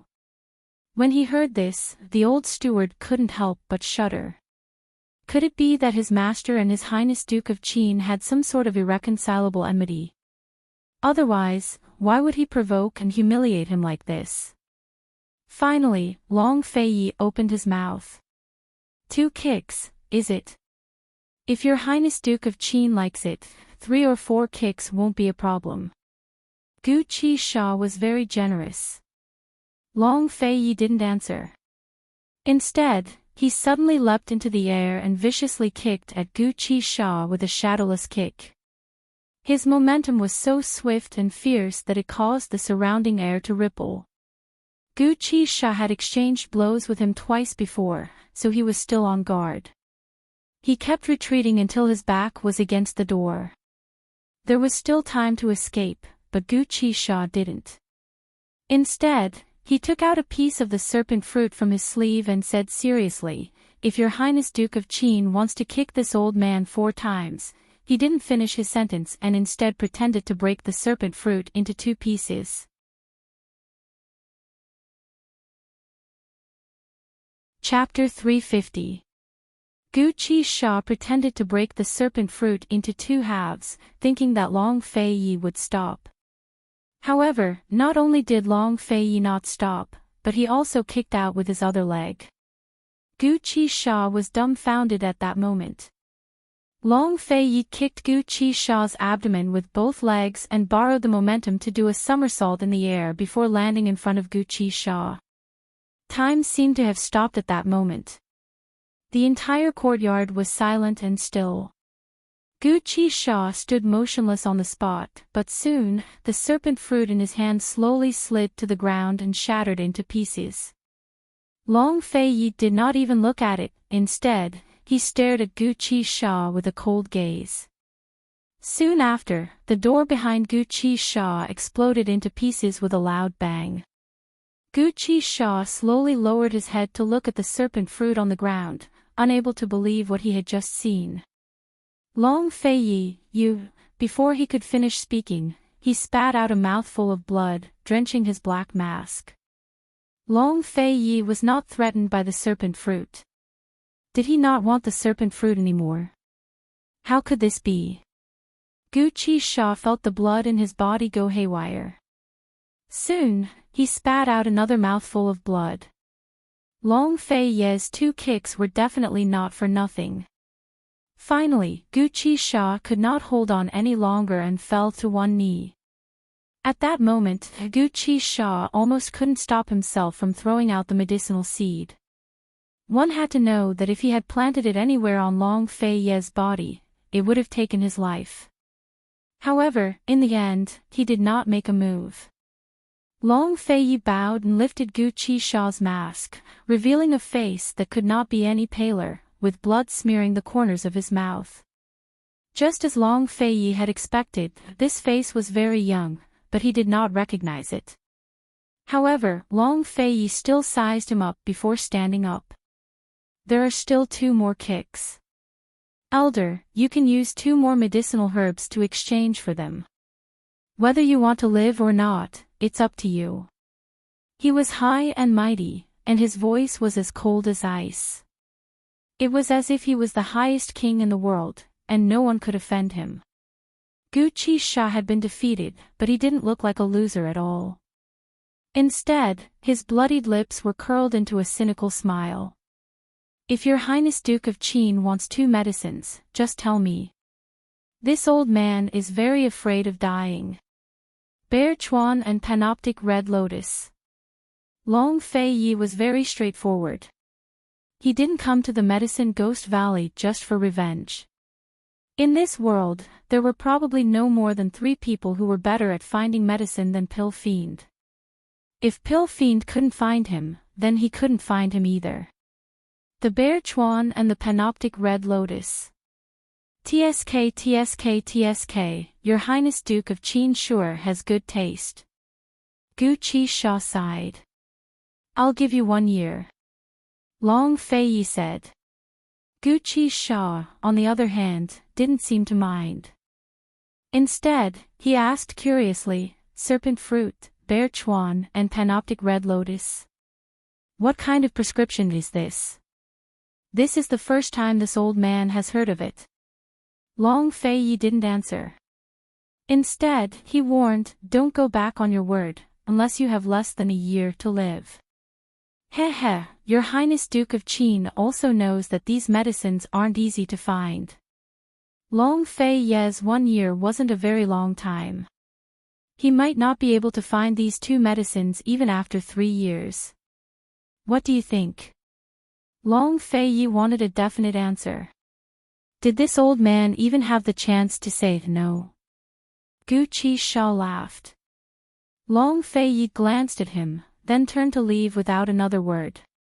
Your Highness Duke of Qin, let's chat for a bit longer. Hey, don't you want the serpent fruit anymore? Long Fei Yi, Long Feiyi ignored Gu Qishaw's shouts and disappeared through the door without looking back. Once he was sure that Long Feiyi had left, Gu Qishaw took 2 steps back and almost fell to the ground. He clutched his abdomen with a frown. It really fucking hurts. Long Feiyi, you'd better not fall into my hands one day. Otherwise, I'll make sure you suffer a fate worse than death. At that moment, the frightened old steward hurried over. Master, are you all right? Do I look all right? The smile on Gu Qishaw's face had long since disappeared. He was in a very bad mood. The old steward shut his mouth, not daring to utter another word. Gu Qishaw looked at the shattered serpent fruit on the floor and muttered, "Which damned bastard gave him the serpent fruit?" Long Feiyi had personally made 2 trips here just for the serpent fruit. He couldn't have just given it up, so he must have already obtained it. Gu Qishaw hatefully thought to himself, if I find out who gave Long Feiyi the serpent fruit, I'll definitely make that bastard suffer a fate worse than death. That bastard ruined my plans. When the old butler saw the blood flowing from the corner of his master's mouth, he couldn't help but say, "Master, let's treat your wounds first." "I won't die," Gu Qishaw said in annoyance. He turned around and casually threw a human skin mask at the old steward's face. Even a cunning rabbit has 3 burrows. I, Gu Qishaw, have plenty of human skin masks.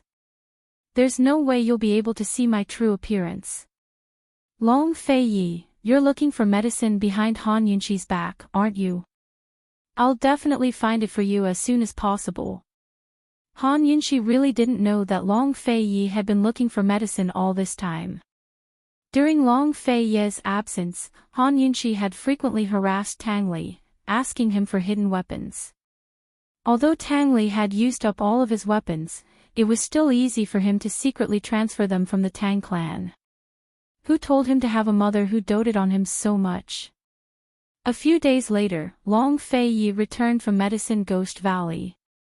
Chu Shifeng immediately reported the bad news. General Mu and Mu Qingwu had received an imperial edict. Mu Luiyue and Crown Prince Long Tianma's wedding was set for the end of the month. Has General Mu gone to the palace to see the emperor recently? Long Feiyi asked. Chu Shifeng had investigated thoroughly. He hasn't. That night, esteemed Wang Fei and this subordinate ran into the crown prince and Mu Qingwu at the back door of the general's estate. Perhaps the Mu family was the one who asked for the wedding. Mu Qingwu couldn't complete Emperor Tianhui's mission, so only His Highness Duke of Qin and the imperial uncle had the skills to help him. Mu Qingwu had been rejected by His Highness Duke of Qin, so he could only seek out the imperial uncle. Long Feiyi didn't speak, but Han Yunxi immediately denied Chu Shifeng's guess. Mu Qingwu isn't that kind of person. Moreover, His Majesty might not dare to do anything to the general's estate at a time like this. Long Feiyi asked mildly, so you think that Emperor Tianhui is trying to rope in General Mu's estate on his own accord? Still, Han Yunxi denied it. No, I think it's the Crown Prince who's taking the initiative. The Crown Prince is quite a character. Long Feiyi nodded with amusement. He suddenly realized that this woman wasn't just clever in small matters, but in big ones. General Mu had indeed given her a gift at the Empress Dowager's birthday banquet, but it was nothing special. General Mu had lived through 2 generations of emperors, but he'd always taken a neutral stance in the struggle for the throne. He was neither servile nor overbearing, but rather independent and neither too conservative nor too radical. After all, anyone who was independent would always have some sort of bargaining chip in their hands.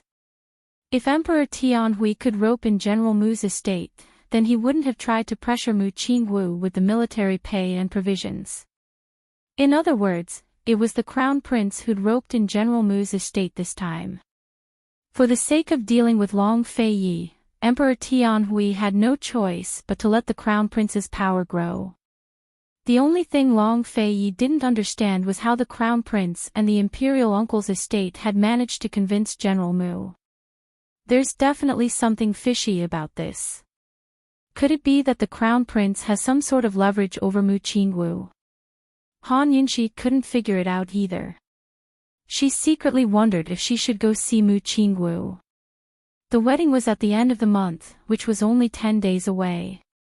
Han Yunxi hesitated for a few days before she finally invited Mu Qingwu out to a private room in a tea house.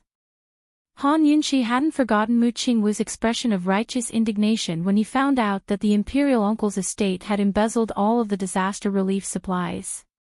She had always believed that Mu Qingwu was the most magnanimous person in the imperial court. His honest and upright eyes wouldn't lie. Before Mu Qingwu arrived, Han Yunxi had already thought of countless possibilities. But Mu Qingwu gave her an answer she never expected. Esteemed Wang Fei, my little sister's getting on in years. Mu Liuyue's reputation had been ruined. If she wanted to marry, she'd have to marry into a family beneath the general's estate. But how could she accept Mu Liuyue's attitude? She was already being mocked by others. If she married into an ordinary family, wouldn't she become a laughingstock? Han Yunxi knew that Mu Qingwu and General Mu both loved Mu Liyue very much. She knitted her brows and shook her head. Do you think that Mu Liyue will be happy if she marries the crown prince? She'll become nothing more than a tool. Esteemed Wang Fei, Liyue only wants her reputation. At least she'll be happier than marrying beneath her status. Mu Qingwu indifferently said. So, for the sake of Mu Liuyue's so-called happiness, you're willing to wallow in the mire with the imperial uncle's estate? Han Yunxi angrily said. Mu Qingwu didn't reply and avoided Han Yunxi's gaze. Han Yunxi angrily said, You. Should she regret saving the wrong person, making the wrong choice, or saving the wrong person? Or should she sigh at how quickly people changed? Once upon a time, this upright young general in front of her had earnestly said to her, Esteemed Wang Fei, if there's anything this official can do for you in the future, please don't hesitate to ask. But now, he was standing on the opposite side of the Duke of Qin's estate. Mu Qingwu lowered his head and didn't say a word. Since he'd made his choice, Han Yunxi would rather he argue with her in a righteous manner. But he kept his head bowed and didn't say a word, like a coward. Han Yunxi couldn't help but look down on him. Young general, just pretend that this Wang Fei never came today. Han Yunxi was extremely disappointed. She got up and left first. Although she was very surprised, when she thought about how Mu Qingwu was willing to take off his clothes and run around for Mu Liyue, it wasn't impossible for him to do this now. After a long time, Mu Qingwu slowly raised his head to look out the window. He watched Han Yunxi's figure disappear into the distance before exhaling. Esteemed Wang Fei, I hope Qingwu can help you one day, he muttered to himself, his voice so low that even he couldn't hear himself. Nobody knew that the cooperation with the crown prince had caused a huge uproar in the general's estate. That day, the crown prince had found him of his own accord and expressed his intentions to rope him in. He was willing to gather money and grain for him. He knew his chance had come, so he agreed without a second thought. For one thing, he wanted to take back the grain that belonged to the common people. For another, he wanted to help esteemed Wang Fei one day and repay her for saving his life. Actually, he'd given the crown prince the idea of marrying Liyue. The crown prince had convinced Emperor Tianhui to grant the marriage, while he used Liyue's vanity to convince his father. For this reason, Liyue had caused a ruckus for 3 days and 3 nights. She'd even threatened to commit suicide to force his father to accept the marriage. Once the imperial edict arrived, his mentally and physically exhausted father had no other choice. The end of the month would arrive soon. He only hoped that everything would go smoothly.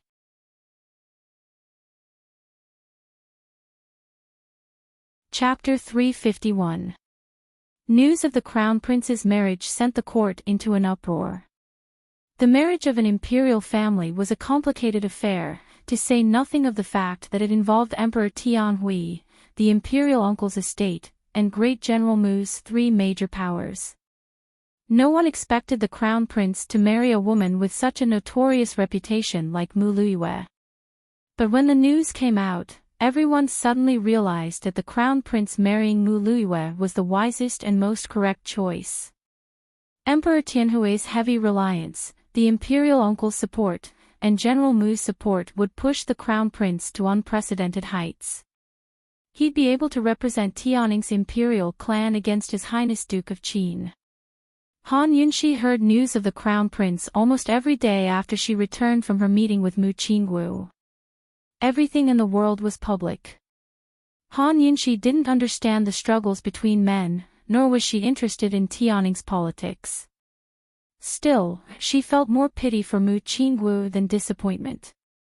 He was Tianning's most valiant and skilled young general and the only heir to the Mu estate. He was also the most outspoken person in the court. He was so young and outstanding, but he'd yielded just like that. Han Yunxi had just left the study to concoct poisons when Zhao Mama came forward with news from the palace. Esteemed Wang Fei, I heard the Empress Dowager added another 100 bolts of silk and 10 chests of jewelry to the general's estate as betrothal gifts. Han Yunxi couldn't help but knit her brows. Just yesterday, she'd heard that the Empress Dowager was planning to give 150,000 taels of silver and a whole bunch of precious items as betrothal gifts. Yet she'd added so many things today. The national coffers were suffering losses and the famine was severe, but the Empress Dowager had plenty of private savings. Esteemed Wang Fei, the Empress Dowager doesn't have that much money, but the imperial uncle's estate does. Zhao Mama was afraid that esteemed Wang Fei wouldn't understand, so she hastened to add on. But how could Han Yunxi not know? Water can carry a boat, but it can also capsize it. This kind of ruling won't last long. Han Yunxi said coldly. Zhao Mama didn't understand, so she complained, Esteemed Wang Fei, you really shouldn't have saved the crown prince back then. You were saving our enemy. Instead of complaining like that, it was better to blame Lady Tianxin. She shouldn't have saved Empress Dowager Li back then. Without her, there wouldn't be Emperor Tianhui today, and none of this would have happened. Complaining was useless. Don't worry, His Highness isn't afraid of them. Han Yunxi wasn't afraid of them either. Han Yunxi had been going to the Bailey Army Mansion for several days in a row. She also had to go today, but she was certain that the poison in Bailey Mingxiang would act up. She really couldn't bear to stand aside and watch. She had the ability to save him, but she couldn't. In addition, she was depressed by Mu Qingwu's matter, so she decided to go out and get some fresh air. Granny Zhao, call little Yu. Let's go to the streets. Granny Zhao and Su Xiaoyu both liked to go out. Soon, the three of them dressed up in a low-key manner and went out in a carriage. Han Yunxi hadn't paid much attention to Su Xiaoyu because she had been busy a while ago. Today, when she looked at her carefully, she found that the little girl had washed herself clean. Even though she was wearing a maid's clothes, she still had an indescribable temperament. Little Yu said that she had been an orphan since she was young and didn't know who her parents were. Han Yunxi pondered. Based on this child's appearance and temperament, she definitely didn't have a bad background. She was afraid that something had happened to her family. She was also an orphan in her previous life, so she still pitied Su Xiaoyu and Han Yunxi. Little Yu, have you ever thought of looking for your parents? Han Yunxi asked. Su Xiaoyu's heart immediately became alert. However, she still had an innocent look on her face as she asked in surprise, Can I look for them? Han Yunxi was happy, Did someone say that you can't? Su Xiaoyu was overjoyed, but her eyes quickly dimmed. Esteemed Wang Fei, are you trying to chase me away? There was actually such a misunderstanding. Han Yunshi didn't know whether to laugh or cry. How could that be? I'm afraid that when you want to leave, I won't be able to stop you. But I can't find them. Su Xiaoyu sadly lowered her head. Han Yunshi had previously asked Steward Luo to investigate, but it was a pity that this child was raised by a beggar leader. There wasn't a single clue, so it really wasn't easy to find them. Seeing Su Xiaoyu's disappointed look, Han Yunshi was about to comfort her, but Xiao Mama heartlessly smiled and said, "Little you can eat and drink well with Princess Consort, so why are you sad? Princess Consort is your second parent, so why are you still looking for your parents?" Although Xiao Mama was heartless, she usually treated Su Xiaoyu very well. She would give her all the delicious food. Su Xiaoyu had only been here for a short period of time, but she had already gained a lot of weight. Su Xiaoyu looked up with a confused expression, not knowing how to answer. Han Yunshi couldn't help but laugh. All right, let's not talk about this. Let's go, I'll take you two to pick out some jewelry. When a woman went out shopping, it was nothing more than eating and wearing clothes. Han Yunshi was no exception. Before the Empress Dowager's birthday banquet, she had found a good store to buy jewelry. There were quite a few good things inside, but it was a pity that time was tight, so she didn't have time to carefully pick it out. She was still thinking about it even now. That store was called Golden Jade Fate, specializing in jewelry and hair accessories. The jewelry in the store was one of a kind and they only sold one of each style. If one didn't make it in time, they wouldn't be able to find a second one in their life. Han Yunshi and the others arrived at the entrance. Before they even got out of the carriage, they found 6 guards with swords standing outside the door. Princess Consort, what kind of important person has come? They actually brought 6 guards with swords. Xiao Mama was surprised. There was a reason for bringing guards with swords out. Based on this posture, the person inside was at least a member of the royal family. Han Yunshi glanced over and her interest waned. The guards with swords were blocking the door, meaning that they had taken over the entire store and were not letting other buyers in. Come back another day. Let's go to the Han family. Han Yunshi wasn't a meddlesome person, so she was too lazy to look for trouble. But who would have thought that when they were about to leave, they would hear a pitiful cry of pain. Ah, Princess Consort, it's that female shop owner. Xiao Mama had been here before, so she immediately recognized the voice. As soon as her voice fell, another pitiful cry rang out. Ah! Spare me. Miss Luyue, this commoner can't do it. The following words were filled with sobs, so Han Yunshi couldn't hear them clearly. But she didn't miss the words, Miss Luyue. Miss Luyue. Han Yunshi was suspicious. Princess Consort, it's Mu Luyue acting wildly. Go down and take a look, quickly. Xiao Mama liked to join in on the fun. Not only did she go down, she also dragged Su Xiaoyu down. Mu Luyue used to bully people in the palace when she was with Princess Chongping. Xiao Mama had met her a few times and didn't like this girl very much. Now that she was going to marry the crown prince, Xiao Mama was even more displeased with her. Of course, no matter how displeased Xiao Mama was with her, she wasn't as displeased with Han Yunshi. Not to mention Mu Liuyue's previous insults and framing of her, even the matter of Mu Qingwu surrendering to the crown prince was all because of this stinky girl's vanity. Han Yunshi's only regret was that she made a bet with this stinky girl and didn't completely destroy her. After losing the bet last time, Mu Luyue didn't fulfill her promise and didn't even give an explanation. She hadn't shown her face since. Since she met her here today, how could Han Yunshi not meet her? Han Yunshi got off the carriage and saw Xiao Mama leading Su Xiaoyu to the side. I thought you went in first. Han Yunshi teased. Xiao Mama's smile was full of meaning. Esteemed Wang Fei, there are 6 guards. This old servant can't get in without you. Han Yunxi was amused. Then let's not go in. Have her come out.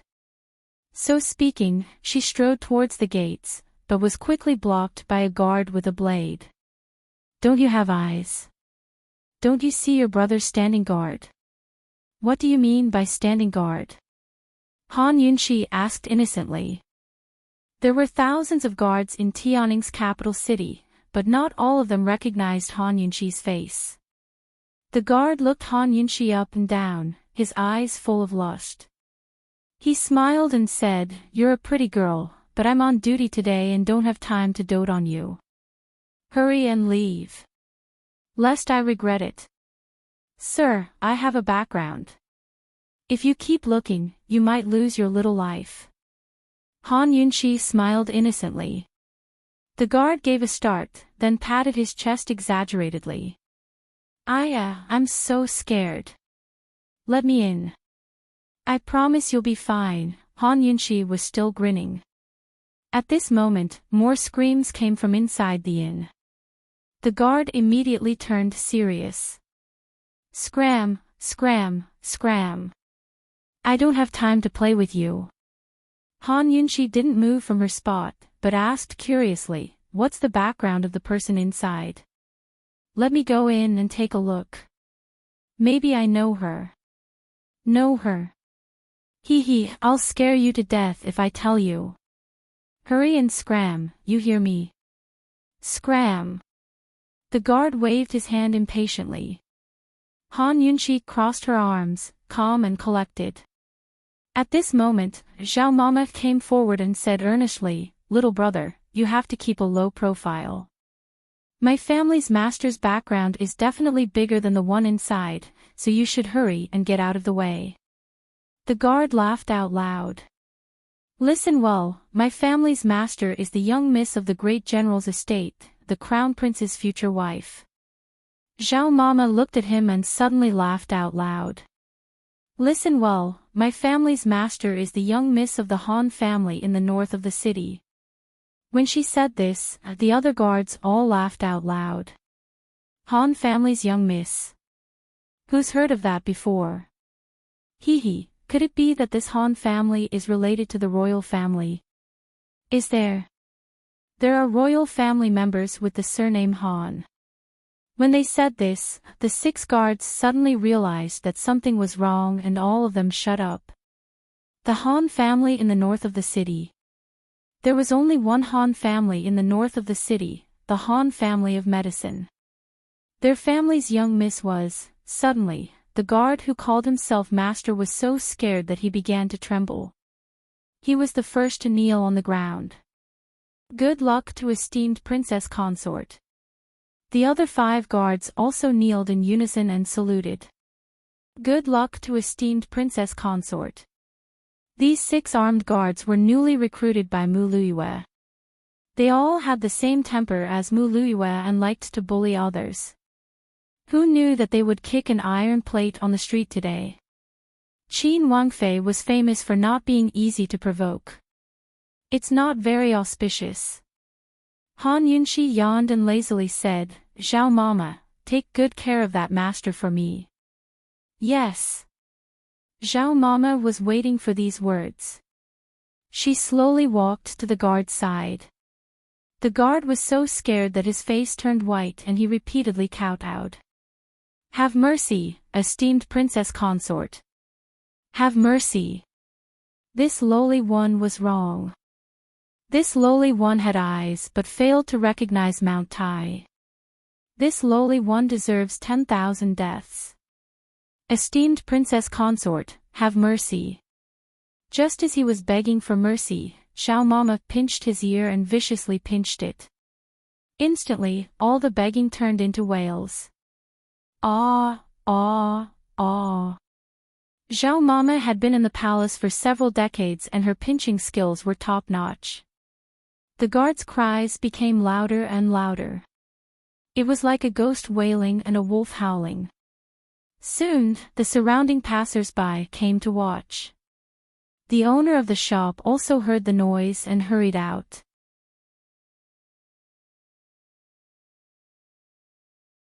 Chapter 352. Mu Luiyue was currently tormenting the shopkeeper until he howled in pain. When she heard the guard's cries, she immediately rushed out. She was about to ask what had happened when she saw a face that she would never forget. Han Yunqi. Mu Luiyue was very surprised. Han Yunqi crossed her arms and calmly stood there. "Aya, so it's the Mu family's young miss. Long time no see." It really had been a long time. After losing the bet, Mu Luiyue hadn't left the house at all.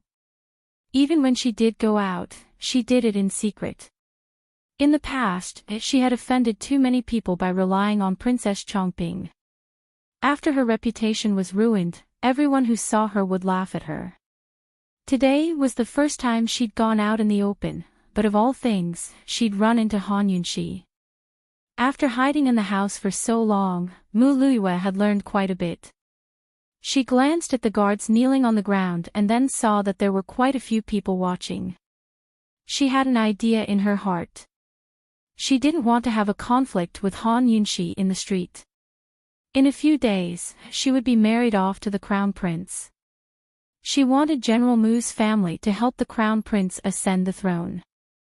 She wanted the Duke of Qin to know that marrying her was equivalent to having an army of foot soldiers. She wanted the Duke of Qin to regret marrying a woman like Han Yunqi who had no power or influence. "Esteemed Wang Fei, did my guard offend you?" Mu Luiyue asked.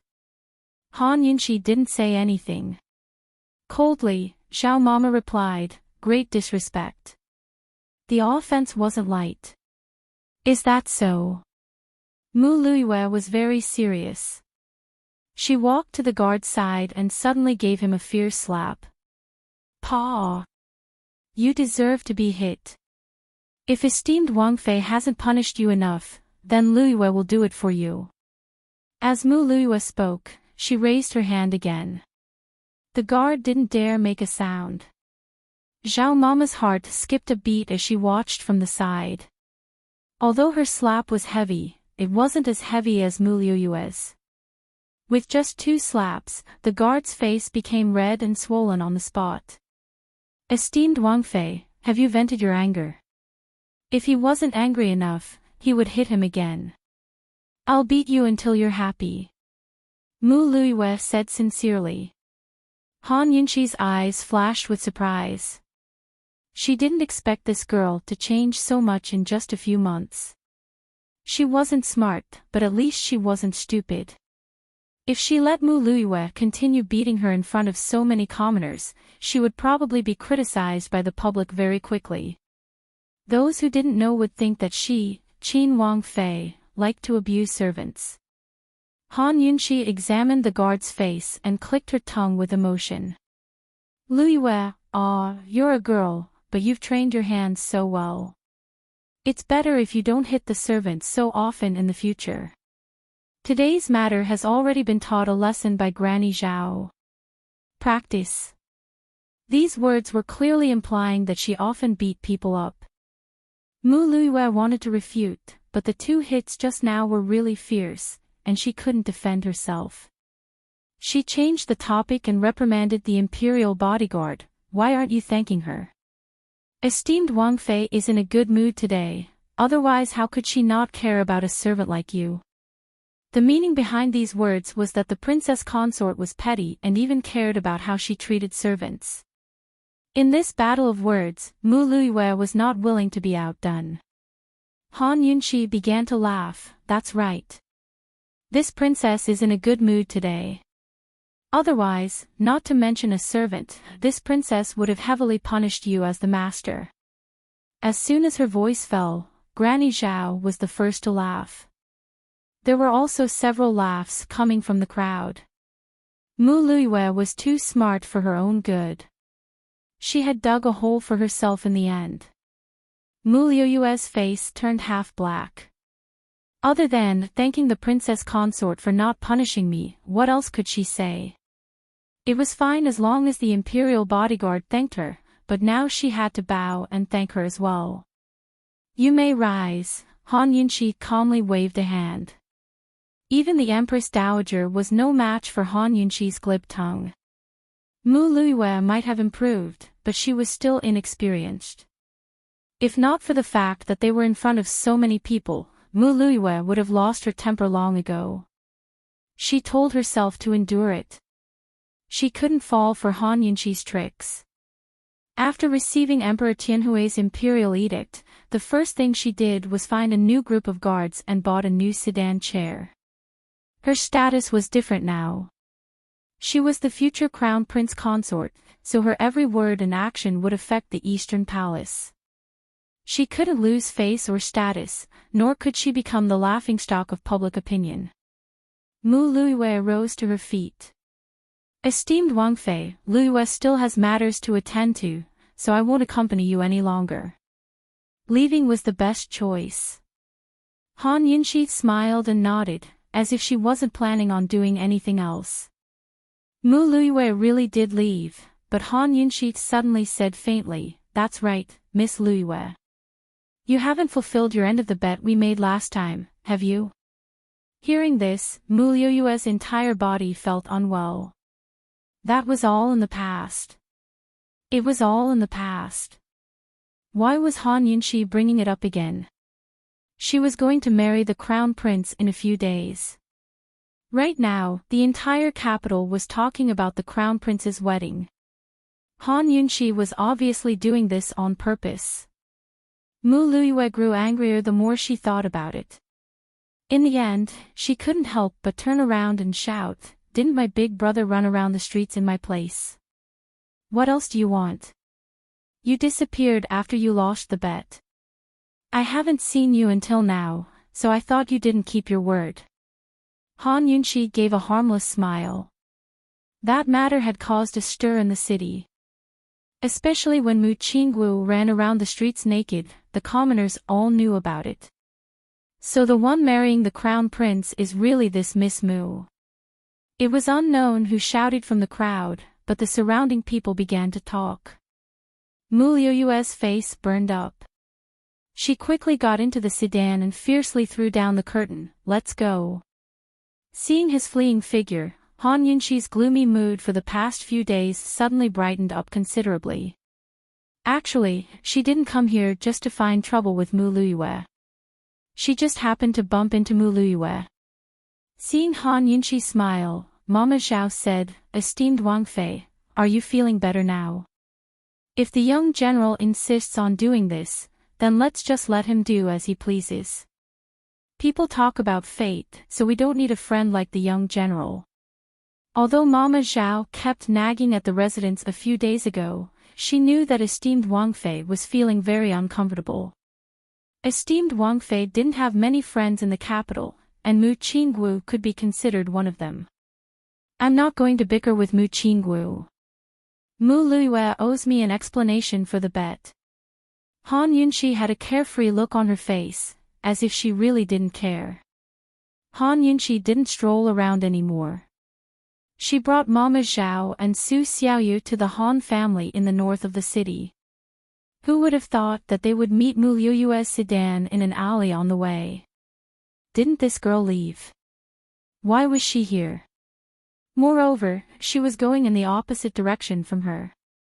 It seemed like she had specially come to find her. The alley was very narrow, so the carriage and sedan had to be very careful when passing through it. Otherwise, they would easily get stuck. The carriage and sedan stopped. Unlike their previous behavior on the street, there was no one around. Mu Luiyue didn't have any scruples and was extremely arrogant. She didn't get off the carriage. Instead, she lifted the curtain and said with a smile, "Han Yunqi, come out." Han Yunqi was too lazy to put on an act with her. She lifted the curtain and asked coldly, "What's the matter?" "I forgot to tell you earlier. The crown prince will give me a grand wedding. He will personally come to the general's residence to marry me. Also, the betrothal gifts that the imperial family gave to my family can fill an entire street." Mu Luiyue proudly said. She was about to go back, but the more she thought about it, the angrier she became. The more she thought about it, the more unwilling she became. She couldn't help but turn around and chase after Han Yunxi. What does it have to do with me? Han Yunxi coldly asked. You have to attend. Mu Luiyue smiled. You're also marrying into the imperial family, but it's a pity you don't have a wedding or a betrothal gift. I heard that the Duke of Qin's manor only sent a wedding nanny and the wedding procession was hired by your Han family. Zi, you really are pitiful. You haven't seen the imperial family's wedding procession yet, right? Take a good look at it when the time comes.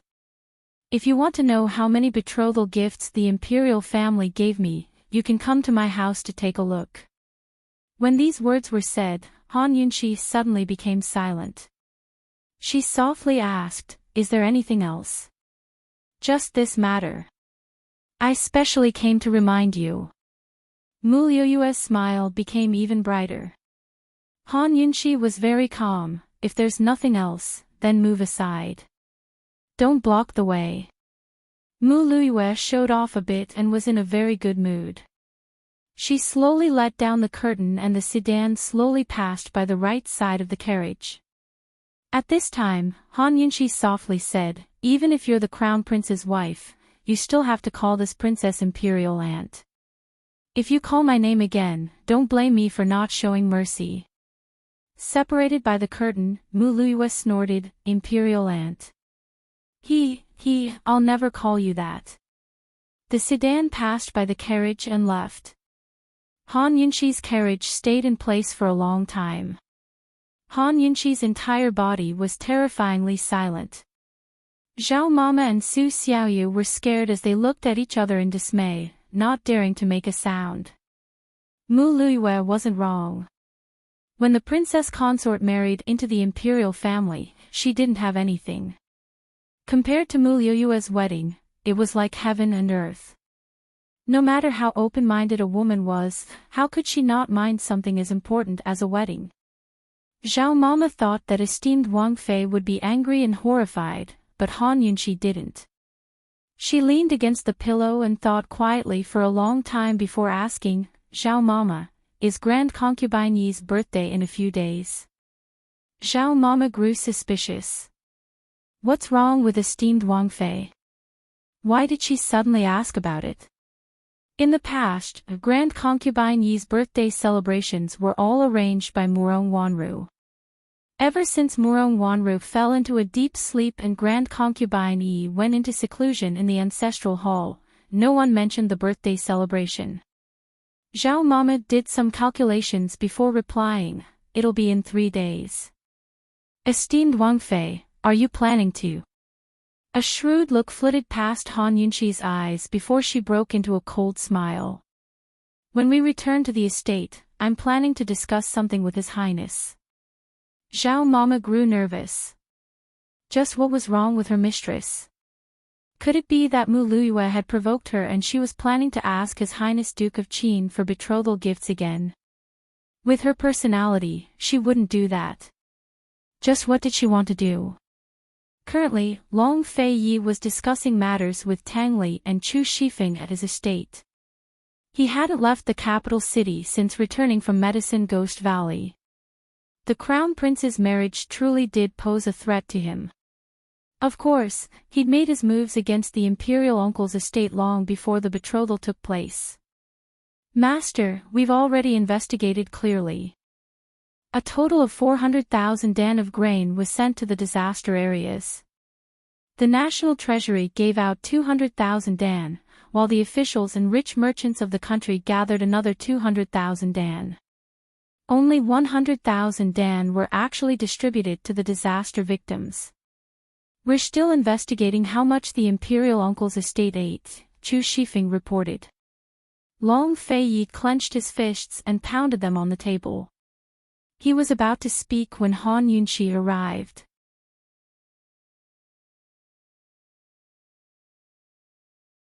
Chapter 353. Seeing Han Yunxi enter, Long Fei Yi didn't say a word. Chu Shifeng withdrew to one side as well. Han Yunxi could tell that they were discussing business, but her matters were more urgent. She wanted to explain everything to Long Fei Yi immediately. "Your Highness, there's something I need to discuss with you, right?" she said seriously.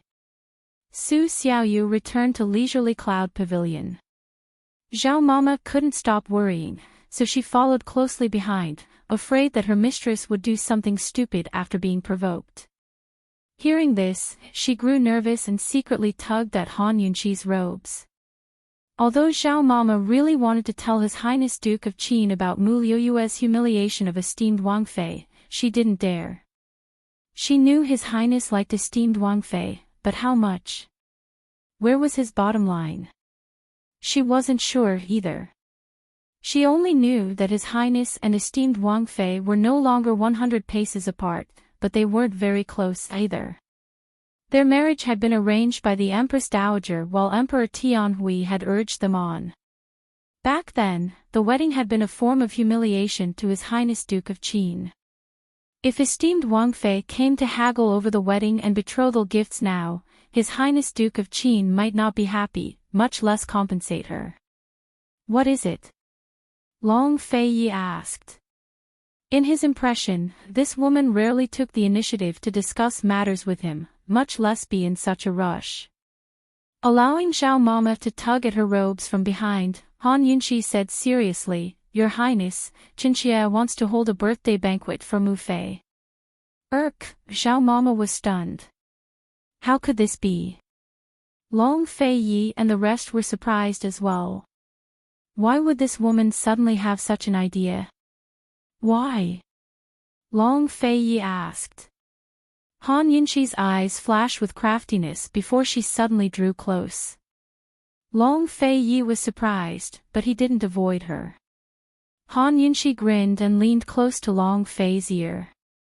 She whispered something, but Long Fei only nodded his head in amusement. The few people present were confused. They wanted to ask, but they didn't dare to interrupt. Han Yunqi spoke in detail for a long time. Her breath unintentionally tickled Long Fei Yi's ears. When she finished speaking and stood up, Long Fei Yi actually felt that she hadn't had enough. However, Han Yunqi had no idea how intimate the scene was. She asked seriously, "Your Highness, what do you think?" Long Fei Yi casually pinched his ears and said, "Let's do as you say." Han Yunqi was overjoyed. "Will His Highness participate?" Long Fei Yi chuckled. "Yes." The two of them seemed to be in a good mood, but Tang Li and the others were confused. What did they talk about? Were they really going to hold a birthday banquet for Grand Concubine Yi?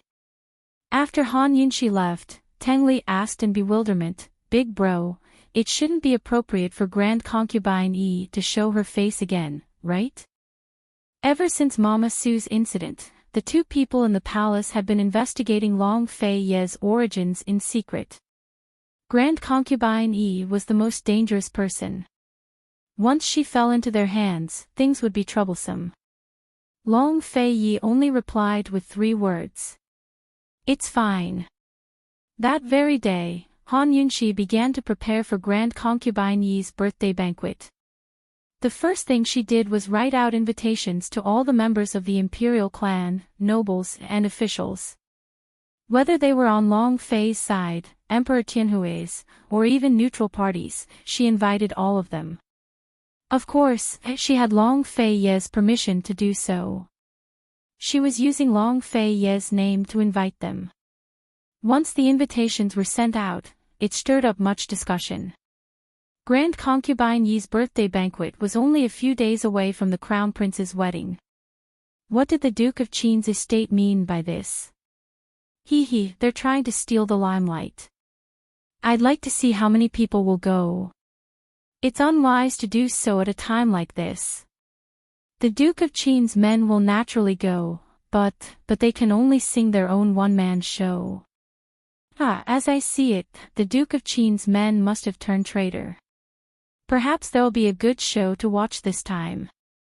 I never expected the great general to stand on the Crown Prince's side. The Duke of Qin is in danger. If the Crown Prince wasn't marrying General Mu's daughter, perhaps Grand Concubine Yi's birthday banquet would be very lively. But under these circumstances, the Duke of Qin's estate was sending out invitations on such short notice. Even General Bailey was puzzled. Wasn't His Highness Duke of Qin just asking for a snub? Long Fei Yi didn't offer any explanations. While everyone was pessimistic about the birthday banquet, many of them even announced that they wouldn't attend. Han Yunxi suddenly used Long Fei Ye's name to make another announcement.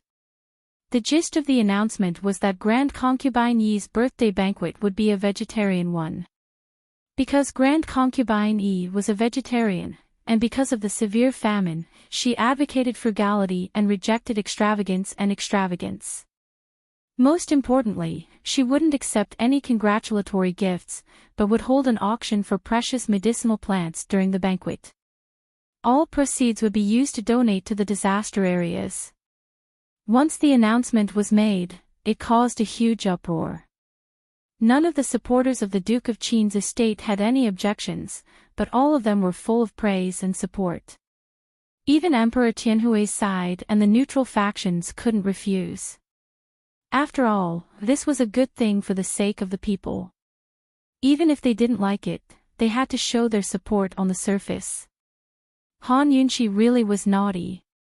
Instead of making things clear all at once, she sent out invitations first, followed by an announcement. How many cynical people had slapped themselves in the face? Long Fei Yi stood in his study, watching the busy figure by the window of the leisurely cloud pavilion. His gaze grew doting. Emperor Tianhui stared at the invitation for the Empress Dowager with a gloomy face. Buying the hearts of the people, what a hypocrite.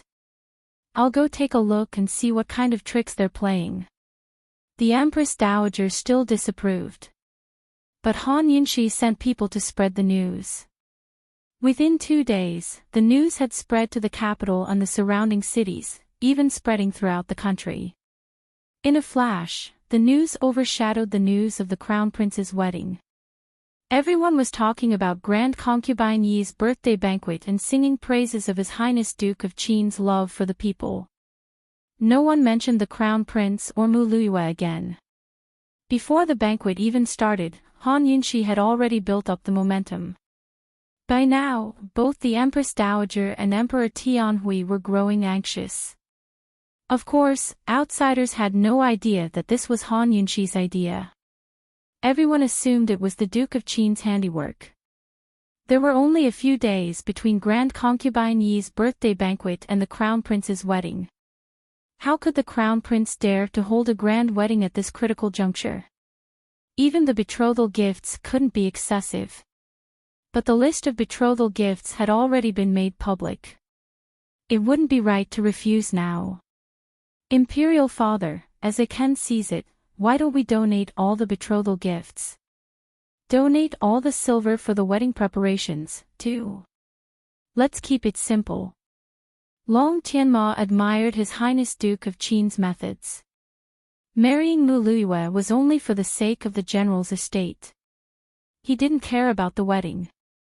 To him, the simpler it was, the easier it was. He never thought he'd marry Mu Luiyue. The more lively the wedding, the more depressed he'd feel.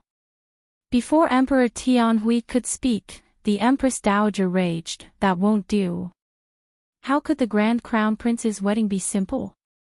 The Duke of Qin is waiting to see you do it simple. Are you really going to let them have their way? Imperial Grandmother, the hearts of the people are more important than anything else." Ken didn't want to be extravagant in the first place, the Crown Prince said seriously. Of course the Empress Dowager understood this as well, but she couldn't accept it. How much effort had she put into arranging her grandson's wedding? After all, most of the silver for the wedding preparations and betrothal gifts had come from the imperial uncle's estate. In other words, he was using the Crown Prince's wedding as an opportunity to bribe General Mu's estate. Although the wedding was already set and Mu Qingwu was on good terms with the Crown Prince, the imperial uncle still couldn't set his heart at ease. He was a shrewd old fox. He knew that the general's estate might not do anything even if they formed an alliance through marriage. But once he took the money, he'd have no choice but to do things. If this was any other day, General Mu and Mu Qingwu might not accept a large sum of silver directly. But if he used this chance to send it over as betrothal gifts and let everyone know that it wasn't a small sum, then General Mu would accept it. Even if he wanted to refuse the crown prince in the future, he wouldn't have the face to do so. If he donated the silver just like that, how was he supposed to explain things to the imperial uncle? The crown prince was too lazy to pay attention to the Empress Dowager. His expression was serious as he spoke to Emperor Tianhui. Imperial Father, the current situation is a good chance for us to win over the hearts of the people. Aken wants to personally attend the birthday banquet auction and use all of the funds from the wedding for the auction.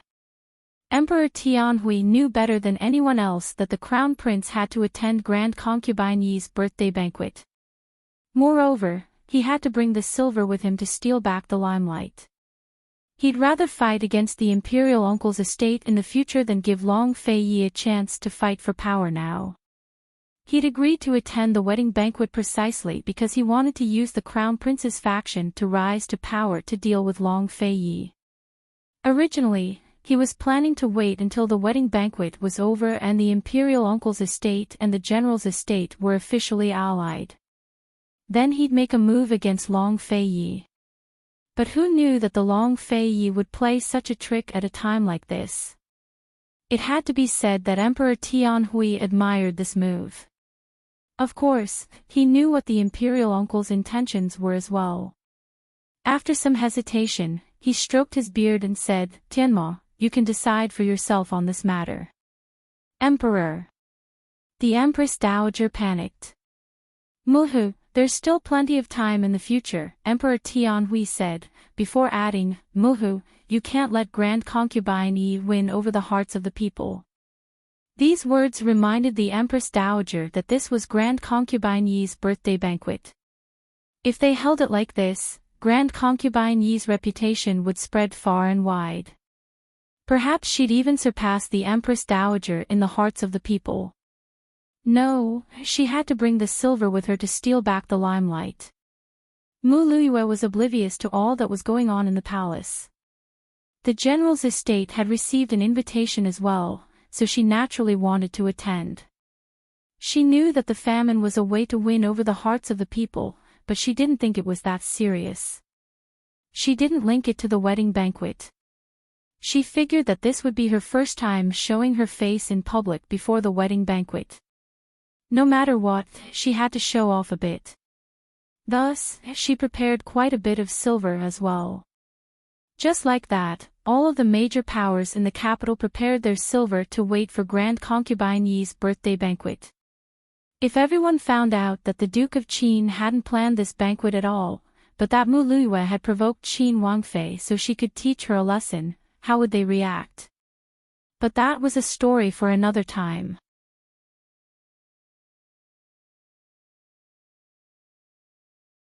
Chapter 354. Over the past few days, Chu Shifeng had been investigating all sorts of news and was overjoyed.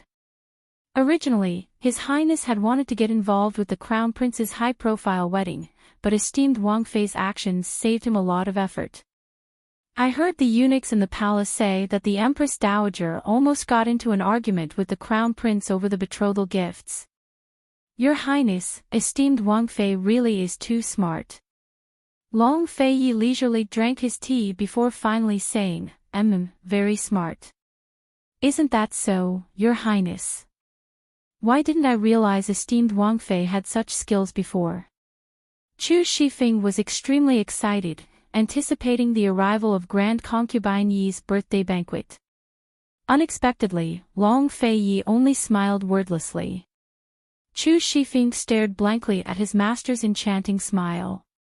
All right, even a man like him found his master's smile mesmerizing. Unfortunately, he didn't like to smile. While the entire city was in an uproar and heated discussion, Grand Concubine Yi's birthday banquet arrived as scheduled. The Duke of Qin's estate had always rejected crowds and disturbances, so Yunxi chose a side palace on the western outskirts of the capital to hold the banquet. Grand Concubine Yi and the Empress Dowager were two different people, but Grand Concubine Yi's birthday banquet didn't lose to the Empress Dowager's in terms of numbers or scale. The only difference was that Emperor Tianhui wasn't present. Of course, he was still paying close attention to everything that happened at the banquet. Grand Concubine Yi had long forgotten about worldly affairs, but she was still shrewd enough to know how to deal with such a situation. After a simple banquet, Grand Concubine Yi claimed that she had caught a cold and left the auction to His Highness Duke of Qin. The person in charge of the auction was none other than the familiar Zhao Mama.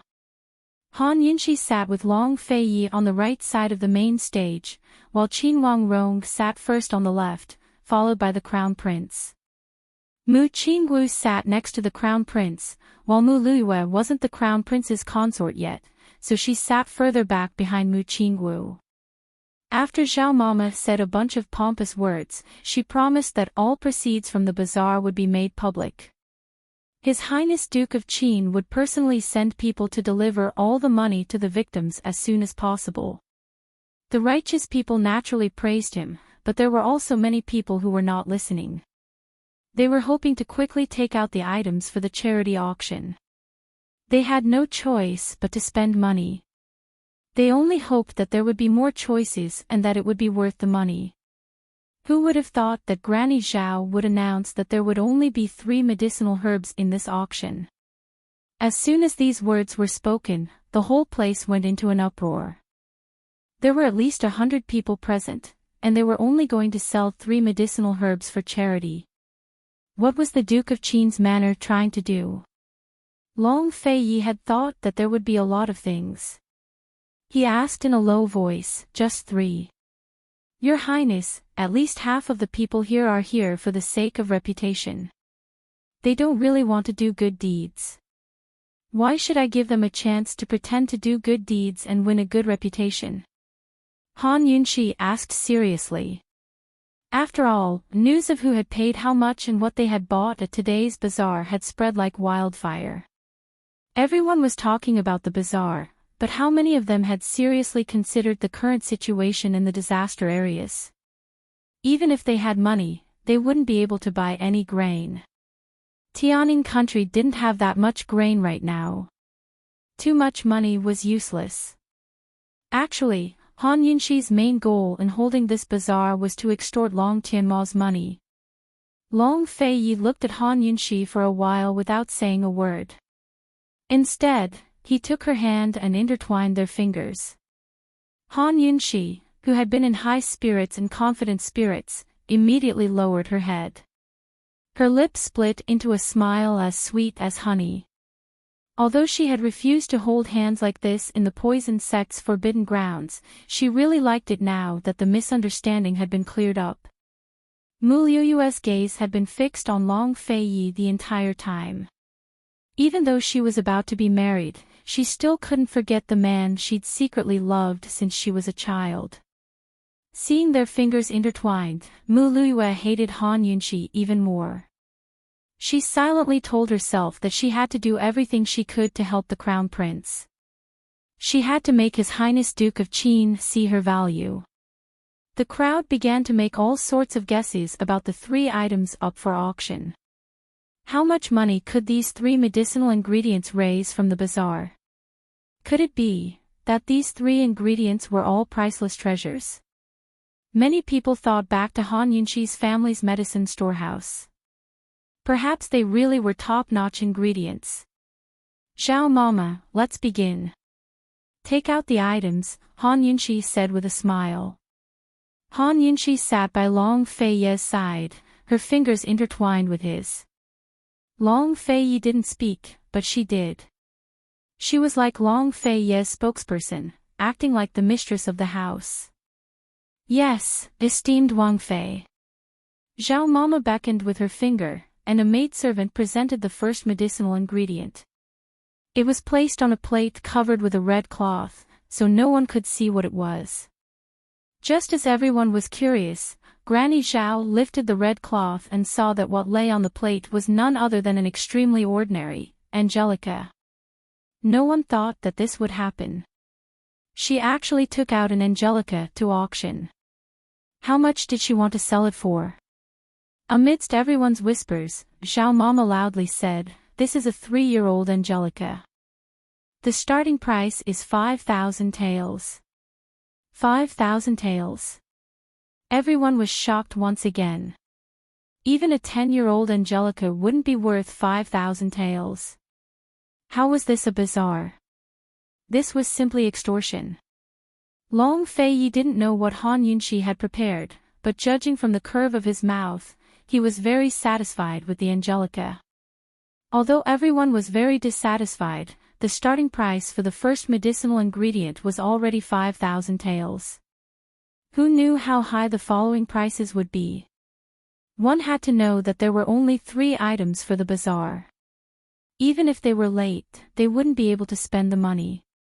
Today's bazaar was for disaster relief. Since they didn't spend any money, how shameful would it be if word got out? Soon, someone made a bid, 7,000 taels. The one who made the bid was no one else but Mu Luiyue. She thought that if she could get the first medicinal ingredient, she would definitely become the most popular person. Perhaps this time, she would be able to restore her reputation. 8,000 taels. Someone immediately raised the price. Mu Luiyue wasn't in a hurry, but who knew that there would be so many people following her? From 8,000 taels all the way to 20,000 taels. 20,000 and 1,000 taels. Mu Luiyue raised the price again. 22,000 taels. Someone immediately followed. Add another 1,000. Mu Luiyue raised her hand again. Add another 1,000. That person didn't let go. Add another 5,000. Mu Luiyue threw caution to the wind. This time, that person wilted. 25,000 taels wasn't a small amount. The whole place was silent. Mu Luiyue secretly felt smug. Although 25,000 taels wasn't a small amount, for the sake of her reputation, she was willing to throw caution to the wind. She used up all her private savings, and with the dowry given by her father, it should be enough. 25,000 taels, going once. Is there anyone who wants to increase the price? Xiao Mama asked loudly. Mu Luiyue was feeling smug. She thought that she would definitely win. Who knew that General Bailey would actually open his mouth? 100,000 taels. TSK, what a big deal. Everyone looked at each other in dismay. They couldn't imagine it. Mu Luiyue was immediately dumbfounded. She realized that she was nothing in front of the other party. Old man is willing to contribute to the disaster victims. 100,000 taels. General Bailey's words were very pleasant to hear. The bazaar was just a formality. The key was to pay. This wasn't paying to buy the Angelica, but to donate. General Bailey's generosity is the fortune of the disaster victims. Xiao Mama sighed with emotion. Qin Wang Rong and Long Tianma finally couldn't sit still. Long Tianma couldn't help but open his mouth. 200,000. How could they play together like this? Just a moment ago, the price was increasing by 1 or 2,000 taels. Now, it was increasing by 100,000 taels. When the price was announced, everyone sucked in a breath of cold air. The Crown Prince was indeed the Crown Prince. With the Imperial Uncle's support, he was rich and overbearing. This time, General Bailey didn't bid. Of course, no one else bid either. Long Tianma bought the Angelica from the Duke of Qin's estate for 200,000 taels. Mu Luiyue didn't have any love for her future husband, but she had placed a lot of hope in him. Seeing this, she couldn't help but sigh with emotion. The Crown Prince and his financial resources far exceeded her imagination. She thought that the Crown Prince would be tight on money after spending so much money. She didn't think that he would still be so generous. Who knew how deep his foundation was? Just like that, the first medicinal ingredient was happily won. A servant girl brought over the second ingredient. Zhao Mama made a big move again. Everyone hoped that the second ingredient would be better. But reality proved that Han Yunxi was definitely the most stingy princess in the world. The second ingredient was actually cassia seed. Moreover, there was only one seed. But for this lousy item, everyone had to fight to be the first to bid. Even if they didn't win in the end, they had at least participated in the bidding. This way, they wouldn't become a laughingstock. Just like the first ingredient, the starting price was 5,000 taels. This time, Mu Luiyue continued to increase the price. Whenever someone made a bid, she would immediately raise the price. She practically stole everyone's limelight. Unfortunately, neither Long Fei Yi nor the crown prince looked at her. Instead, it was Han Yunxi who stared at her with great interest. Han Yunxi was puzzled. Didn't this girl know that the crown prince had used the betrothal money to bid? Why was she so excited? Of course, even though Mu Luiyue kept increasing the price, she still didn't win in the end. That was because the second ingredient was still bought by the crown prince. The starting price was still 200,000 taels. When the bidding for the third ingredient started, Qin Wang Rong pressed down on the crown prince's hand. Your Highness, it's too much. It was over budget. 400,000 taels was far beyond their budget. If they continued to bid, there really wouldn't be a need to hold the wedding. The crown prince didn't say anything, but who knew that he would raise his hand again when Qin Wang Rong wasn't paying attention. 150,000 taels. Qin Wang Rong almost spat out blood. The bidding required cash, so where would they go to get that much cash? Could it be that they would have to ask the imperial uncle's estate? A trace of coldness flashed through Mu Qingwu's eyes, but he didn't say anything. Behind him, Mu Liuyue's admiration for her future husband surged like a tidal wave. She couldn't help but think, how could she not like this man who had wealth, power, courage, and a bright future ahead of him? 150,000 taels. Is there anyone else who wants to bid? Zhao Mama shouted excitedly.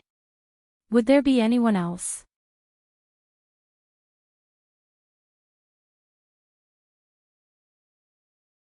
Chapter 355. The first two items were so common, so how could the third be so expensive? It was just daylily grass. No one cared about what the ingredient was, only the price. 150,000. Is there anyone else? Granny Zhao shouted again. The crowd fell silent. It seemed that no one wanted to bid anymore. The crown prince had won the first two items at the high price of 200,000 taels. For the third item, he had bid another 150,000 taels. The crowd sighed with emotion at the crown prince's calm and composed manner. They hadn't expected him and the imperial uncle's estate to have such wealth. One had to know that one had to pay in cash for a charity auction. What was cash? Cash referred to shiny silver. It was money that could be immediately exchanged for silver at a private bank, or a gold card that could be used directly. There were two types of rich people. The first type were those who couldn't take out a large sum of money. Their wealth was the sum of their mansions, fields, businesses, and even their collections. If they were asked to take out a large sum of money, they would need time to convert it into cash. The second type were those who could throw away 1,000 taels of gold without hesitation. The second type were those who could casually throw away a large sum of money. The second type were undoubtedly the most impressive. If the crown prince won the third item, the total value would be 550,000 taels. This wasn't a small sum. Granny Zhao had already called out twice. Just when everyone thought that everything was settled, General Bailey actually opened his mouth again. 400,000. The crowd erupted into an uproar. It wasn't clear if Granny Zhao was truly frightened or if she was faking it, but she cried out in alarm, "General Bailey, what did you say?" 400,000. Old man bids 400,000. General Bailey stood up. Granny Zhao nodded repeatedly. Fine, she really was frightened. Wasn't General Bailey's money also her master's money? After all, raising soldiers was the most expensive, especially Navy soldiers. Her master attached great importance to General Bailey's navy. Even though the imperial court allocated silver to General Bailey's estate every year, her master had secretly spent quite a bit on him as well. Had General Bailey gone mad? He actually shouted out 400,000 in one go. This was the sum of the crown prince's 2 bids. Even Han Yunxi was stunned, to say nothing of Zhao Mama. Although His Highness Duke of Qin was rich, this event was for the crown prince and imperial uncle's estate to spend money, not him. Han Yunxi turned around and looked at Long Feiyi. She saw that Long Feiyi was calm. Han Yunxi ponders. Could General Bailey's 400,000 yuan be intentional? Long Feiyi was probably the only one who remained unperturbed. Long Tianma's handsome brows had long been tightly knitted together. He was very sensitive to this 400,000.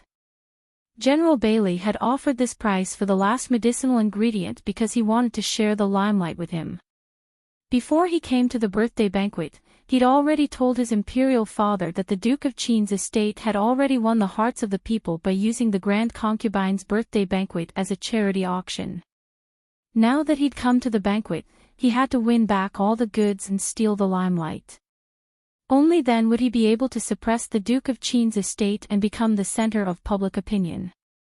He originally respected His Highness Duke of Qin from the bottom of his heart, but no matter how much he respected him, His Highness Duke of Qin was still his enemy. His Highness Duke of Qin wasn't just a formidable opponent for the throne, he might even be a formidable opponent for the throne.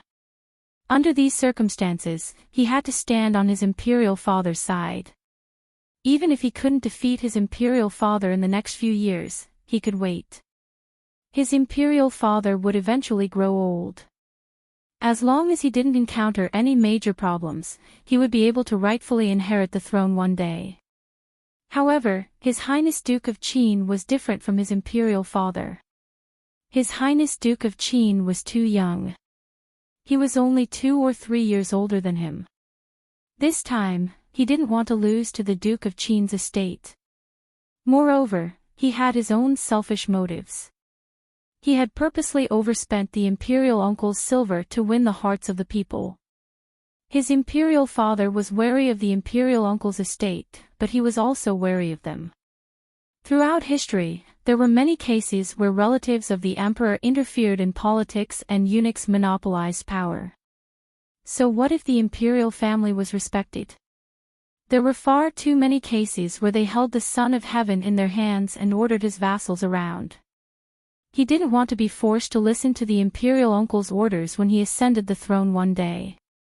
If he hadn't been ill for so many years and been abandoned by his imperial father, he wouldn't have relied on the imperial uncle's estate as much as he did now. Now, he could only advance step by step and endure everything in his heart. He hadn't even told Qin Wangrong about this. Amidst the chatter, Zhao Mama even forgot to ask about the price. Who knew that Long Tianma would suddenly stand up? Qin Wangrong couldn't even stop him. He said, 500,000 taels. Unlike the previous uproar, the entire place had quieted down. 500,000 taels. How was this still a charity auction? This was a battle of wealth. Who would have thought that General Bailey would be so persistent? 1 million. This, no matter how great Long Tianma's momentum was, he was still suppressed in an instant. Everyone looked in General Bailey's direction, all of them sighing in shock. After the Empress Dowager's birthday banquet, almost everyone knew that General Bailey's backer was His Highness Duke of Qin. General Bailey's bid was undoubtedly His Highness Duke of Qin's. In other words, the Duke of Qin's estate wasn't just holding a charity auction, they were also offering such a high price. Who wouldn't be convinced by this kind of play and this kind of spending? Who wouldn't approve? At this time, everyone suddenly realized that His Highness Duke of Qin was richer than they'd imagined. Long Tianma stared at General Bailey in a daze, his breathing ragged. 1 million. He didn't dare to raise the price any further. If he did, the total price would exceed 1.4 million taels.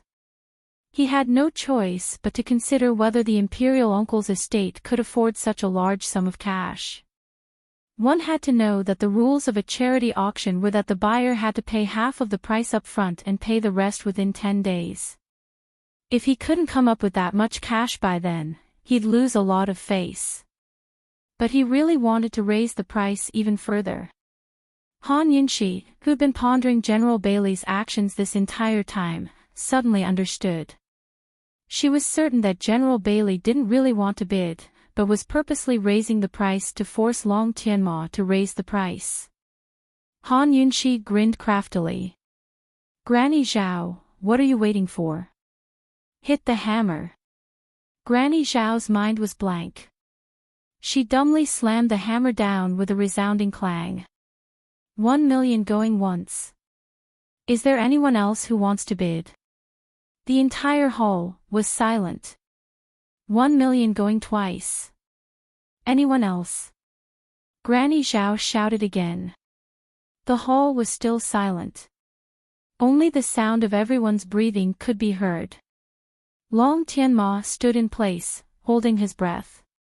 He was so close to impulsively raising his hand and shouting out a price, but in the end, he managed to restrain himself. 1 million going thrice. Is there anyone else? Granny Zhao shouted. She raised the hammer high and was about to hit the hammer. In that moment, everyone's eyes gathered on the hammer. Even Han Yunxi and General Bailey couldn't help but feel nervous. Raising the price like this, would they end up shooting themselves in the foot? Not only did they fail to make the Crown Prince raise the price, but they also lost the 150,000 he'd originally bid. The bidding hammer slowly fell onto the table. Only Long Feiyi gracefully raised his teacup and lowered his eyes to sip the tea. In this tense atmosphere, one flower, one cup of tea, one world. In this silence, someone suddenly stood up. It was none other than the imperial uncle's only son, the Empress Dowager's most beloved grandnephew, the Crown Prince's cousin, and the most hedonistic young master in the capital. He was the third young master, Li Yuan, who represented the imperial uncle's estate at the Grand Concubine's birthday banquet. He was very skinny, but he was dressed in loose, wide-sleeved brocade robes and a large jade pearl necklace. His shoulders were slanted to one side, and his body was trembling frivolously. He didn't have any posture at all. Han Yunxi recognized him at a glance. She remembered how she'd gone to the imperial uncle's estate to save him when the plague had threatened Tianning's capital. The situation had been dire then, and this fellow might have lost his life if she'd been late. As soon as he stood up, Han Yunxi exhaled in relief. She knew that General Bailey's provocation had succeeded. Li Yuan stood there for a long time until everyone was looking at him. Finally, he smiled coldly in satisfaction and slowly walked out of his seat. The imperial uncle of the current dynasty was a wily fox who kept a low profile. How did he raise a son like this? He was spoiled rotten. Seeing this, Granny Zhao stopped moving on the table. The hammer was only 3 or 4 inches away from the surface. Under everyone's watchful eyes, Li Yuan strutted towards the auction stage. Unexpectedly, he snatched the hammer from her hand and turned to sweep his gaze across the crowd. 2 million, is there anyone else who wants to raise the price? The scene was already very quiet, but his words made it even quieter. Even the breathing exercises stopped. How many people were holding their breaths now? Long Tianma and Qin Wangrong were stunned. It had to be said that Han Yunxi was flabbergasted as well. She knew this fellow would raise the price, but she never expected it to be like this. At this moment, Long Fei Ye's lips curved up in a satisfied smile. General Bailey didn't raise the price any further. Is there no one else? Li Liyuan asked despite knowing the answer. He dropped the hammer playfully. General Bailey, are you still going to raise the price? He actually dared to provoke him. If not, then I'll drop the hammer. Don't regret it. So speaking, he dropped the hammer again. He didn't dare to provoke the Duke of Qin directly, but he still shot him a glance. Is there anyone else who wants to raise the price? If not, then this young master's hammer will make the final call. No one. Under these circumstances, raising the price by 1 copper coin would mean paying 2 million. No one spoke for a long time. Li Liyuan was extremely smug. Everyone, my apologies. Thank you for letting me win. With that, he slammed the hammer down. Clang! The sound reverberated throughout the courtyard. The imperial uncle's estate had received an invitation this time, so his father and grandfather naturally wouldn't give face to the Duke of Qin's estate. Originally, his mother had wanted to come, but she was ill, so he had to come instead. He was famous for spending money like water, and his father always scolded him for it. Before returning, his father had repeatedly warned him not to bid against the Crown Prince and not to steal his limelight. The Crown Prince had been in the limelight for so long. Although he was itching to make a move, he'd obediently watched from the sidelines. However, when the situation changed, he couldn't sit still any longer. If he couldn't compete with the Crown Prince, then he could at least compete with General Bailey, right? He didn't care what the meaning of this auction was. He only knew that if the Crown Prince couldn't hold on, then he had to step in. No matter what, he couldn't let the Duke of Qin's estate continue to be so arrogant. 2 million, it was decided. The auction was over. Was it really over? No, His Highness Duke of Qin still had matters to attend to.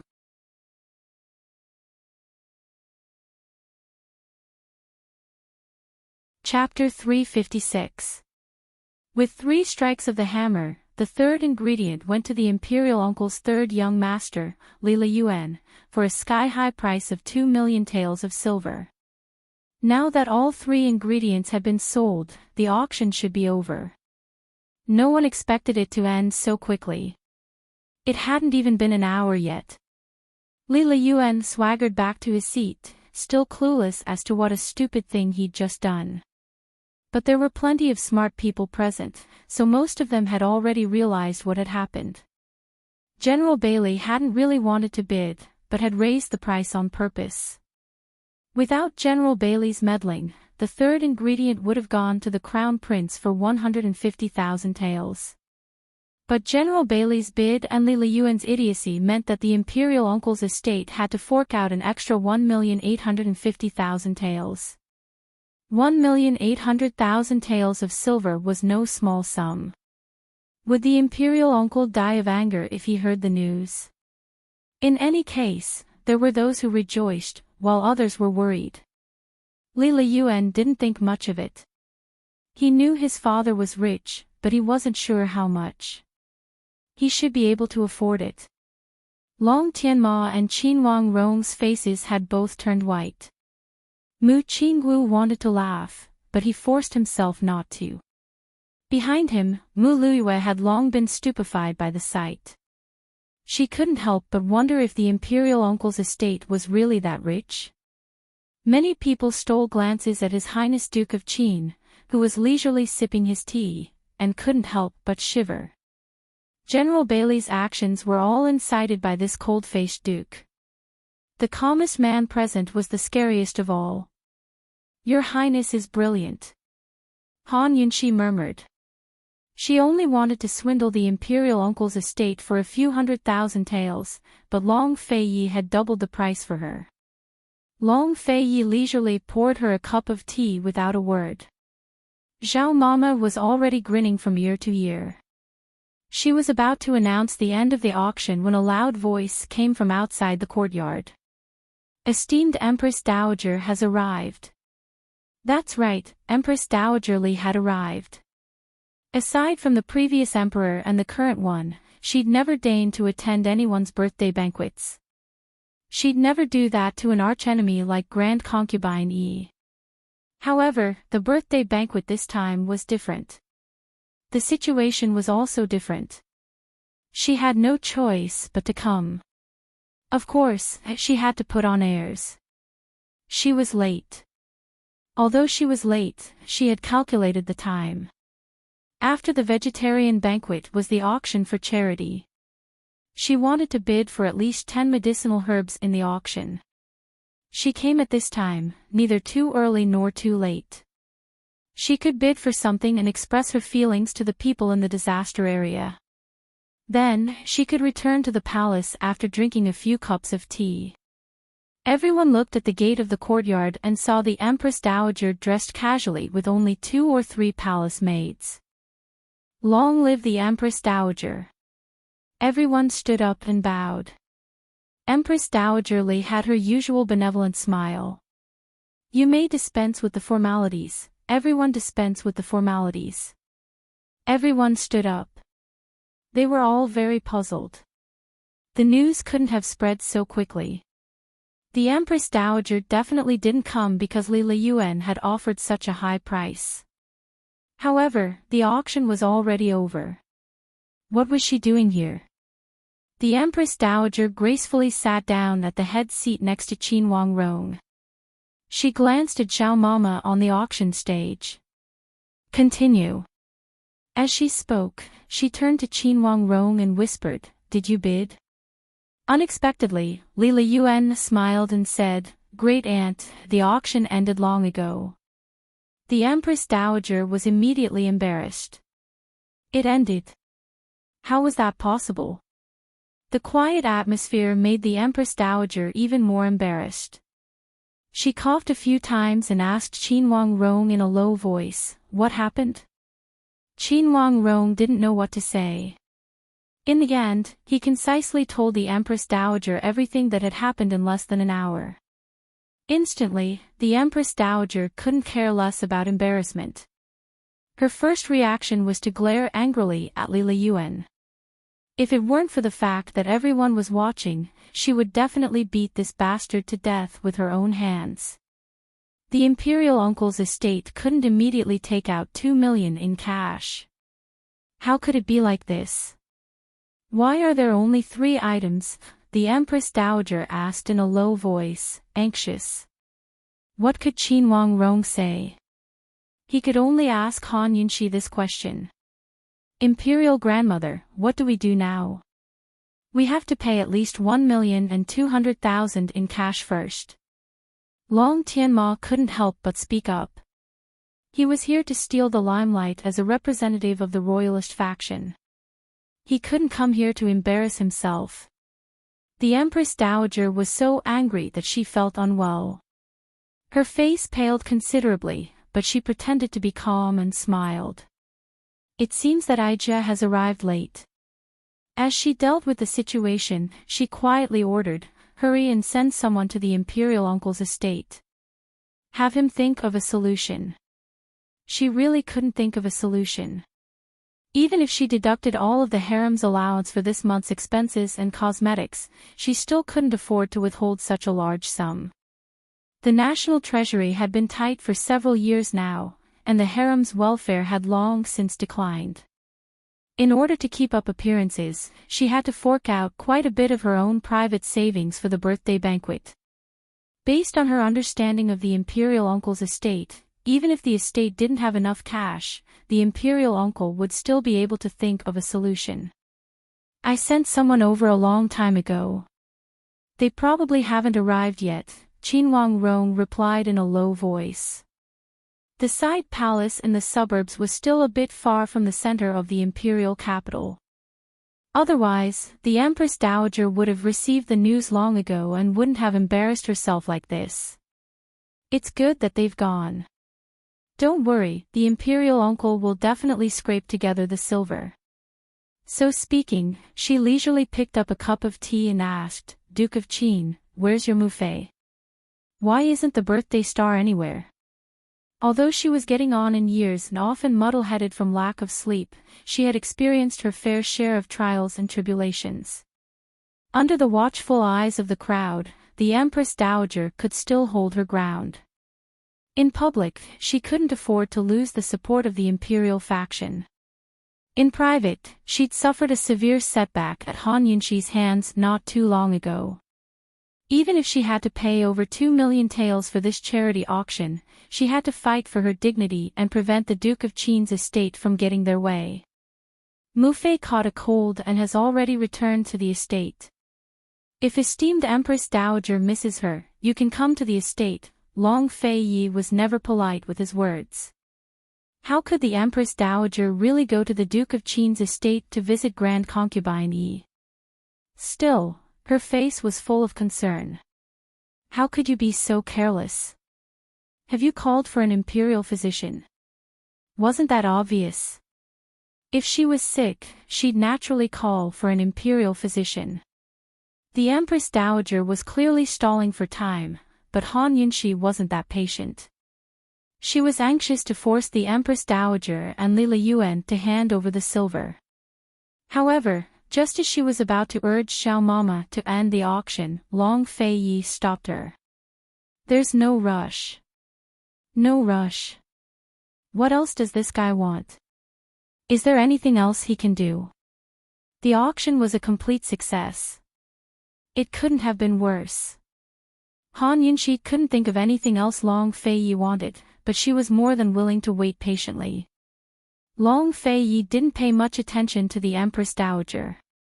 When the Empress Dowager started chatting with the others, no one dared to be as arrogant as Long Fei Yi. Everyone responded respectfully. Time flew by as they chatted. Before long, the young eunuch who'd been sent to the imperial uncle's estate returned. Esteemed Empress Dowager, the imperial uncle said that he'll be able to raise half of the money by the end of the year. The rest will be raised within 10 days. The young eunuch reported truthfully. In truth, he wanted to say that the imperial uncle had smashed everything in his study before he gave those words. He'd almost drawn a knife and rushed over to kill a certain someone. The Empress Dowager, Qin Wangrong, and the Crown Prince all sighed in relief. It's good that the problem isn't too big, the Crown Prince said indifferently. Although the price was high, at least we managed to steal the limelight. Once news of this spreads, the Duke of Qin's estate's reputation will fall behind the Crown Prince and the imperial uncle's estate. Qin Wangrong sighed. This was their only consolation. At the very least, they'd achieved their goal in coming here after paying such a high price. The Crown Prince hadn't wasted 2 bids of 200,000 taels. That's right, that's right. Crown Prince, send a few people to spread the news. Don't let the money be spent in vain, the Empress Dowager hurriedly said. All 3 of them were delighted that they'd escaped without any mishap. Since the imperial uncle's estate had spoken, the Empress Dowager didn't delay any longer. She smiled and said, "It's getting late. Since His Highness Duke of Qin has nothing else to auction, as I see it, let's disperse here." Her words were a bit too provocative. No one dared to speak up, but the Empress Dowager sighed with pride. The Crown Prince and the imperial uncle's estate are concerned about the common people and the disaster victims. It's Tianning's great fortune to be so generous. Many of the people present chimed in at her words. Very soon, the mood changed from praises to praises. It had to be said that Han Yunxi was starting to feel a little unreconciled. Although they'd tricked them, she still felt that it wasn't enough. She looked back at Long Fei Yi and saw that he didn't seem to mind the atmosphere at all. His head was bowed as he spoke to Chu Shifeng, as if explaining something. Han Yunxi couldn't help but wonder if she'd guessed wrongly when he'd said no rush. Xiao Mama, who'd been in a good mood this whole time, was now unhappy. She couldn't be bothered to listen to such hypocritical praises anymore, so she took advantage of the break in conversation to announce, "Ladies and gentlemen, the charity auction is over." The funds raised totaled 2.4 million taels of silver, all of which will be given to the Ministry of Revenue to donate to the disaster areas and sell grain for relief. I ask that Your Highness Crown Prince and Third Young Master give half of the money to the Ministry of Revenue today and the rest within 10 days. The Crown Prince immediately rose to his feet. Definitely. Li Liyuan rose to his feet as well, extremely arrogant. We can pay it all today. What need is there for 10 days? It's just a small token of appreciation for the disaster victims. Although the Empress Dowager dearly wanted to give the brat a beating, she was more than happy to let him be so arrogant. They'd already spent the money, so it was only natural for them to flaunt their wealth and discuss the Duke of Qin and the rest. Many people echoed Li Liyuan's sentiments. Zhao Mama had said the auction was over, but she still couldn't control the situation. But it was at this moment that Long Fei Yi slowly rose to his feet. He'd answered the Empress Dowager's question without saying a word. At this moment, he'd silently stood up, but no one could ignore him. For a moment, the entire place was silent. Even the Empress Dowager had shut her mouth. Long Fei Yi allowed the surroundings to fall silent because of him. Holding Han Yunxi's hand, he lightly said, "Zhao Mama, this prince will donate 5 million taels. Later, let the Ministry of Revenue know that the money will arrive shortly." As soon as his voice fell, the entire audience was dumbfounded. Direct donation. That's right. Even if they didn't participate in the auction, they could still donate directly. No one said that they had to donate through the auction. 5 million taels. In an instant, the Crown Prince's 400,000 taels and Li Liyuan's 2 million taels were no longer the same thing. They were simply too weak. What was the point of competing with others for the limelight and the hearts of the people? 5 million taels was more than double what they had added together.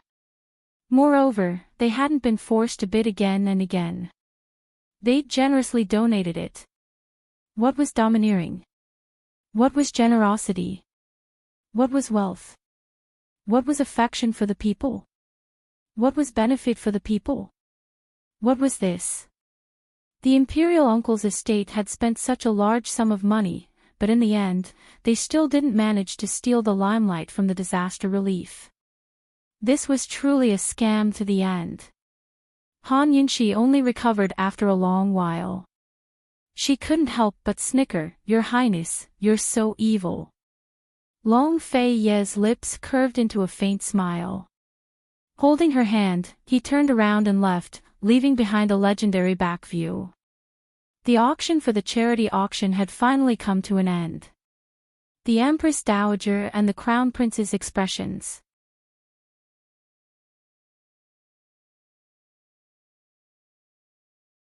Chapter 357. Just like that, Long Fei Yi led Han Yunxi away. Han Yunxi didn't even have time to look at the expressions of the Crown Prince and Empress Dowager, or Mu Liuyue's reaction. But that didn't matter.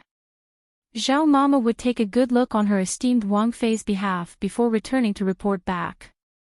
Let's talk about that rich, overbearing, and insufferably arrogant Li Liyuan first.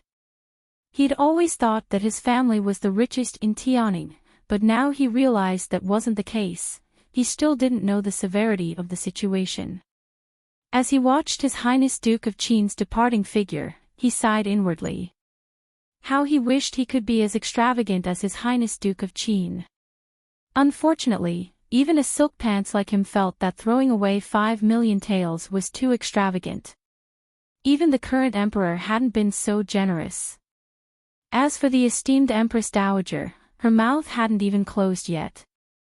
She'd wanted to show off a bit, but unfortunately, she didn't get the chance. The Crown Prince's expression grew even worse. He had no idea how his imperial uncle and imperial father would vent their anger on him when they returned home today. He'd represented the royalists today, but not only had he lost his imperial uncle's silver, he'd lost his imperial father's face as well. He'd suffered a double loss. He'd always known that this was a trap, and wanted to use it as an excuse to screw over the imperial uncle's estate. But he never expected there to be another trap within the trap. Despite his depression, he couldn't ignore the admiration he felt for His Highness Duke of Qin. If possible, he really didn't want to be enemies with the Duke of Qin. Mu Qingwu's lips curved into a smile. He shouldn't be smiling, but he really couldn't help it. If he'd known earlier, he would have surrendered to the crown prince sooner and let the imperial uncle's estate go bankrupt. Mu Qingwu was smiling, but Mu Luiyue was gaping behind him. Her 3 souls and 7 spirits were chasing after His Highness Duke of Qin. Her overflowing adoration for the crown prince had long since evaporated. Compared to His Highness Duke of Qin's wealth, what did the crown prince and imperial uncle count for? The more Mu Luiyue watched, the more indignant she felt. If Han Yunxi hadn't framed her and ruined her reputation, perhaps she still had a chance to marry into the Duke of Qin's mansion. Before the General Mu estate submitted to the crown prince, the Duke of Qin had never made any big moves. The fact that he made such a big move this time was enough to show that the General Mu estate still held a certain weight in his heart. The more she thought about it, the more her jealousy swelled. Mu Luiyue almost angered herself to death. Han Yunxi, oh Han Yunxi, what did I owe you in my previous life? That's why I met you in this life. After a long time, Mu Luiyue's gaze returned to her fiancé, Long Tianmo. Was she finally starting to worry about her wedding? If the imperial uncle donated that much money, would he still be able to support her wedding with the crown prince? The more Mu Luiyue thought about it, the more terrified she became. There were only 3 days left until the crown prince's wedding. It wasn't just the crown prince who was shocked. Everyone else present, including His Highness Duke of Qin's faction, still hadn't calmed down.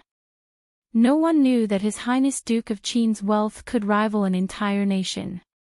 His Highness Duke of Qin's actions had undoubtedly stirred up 1,000 waves in the political arena that had just calmed down. Long Fei allowed the entire courtyard to gape as he held Han Yunxi's hand and strolled leisurely through the small paths in the garden.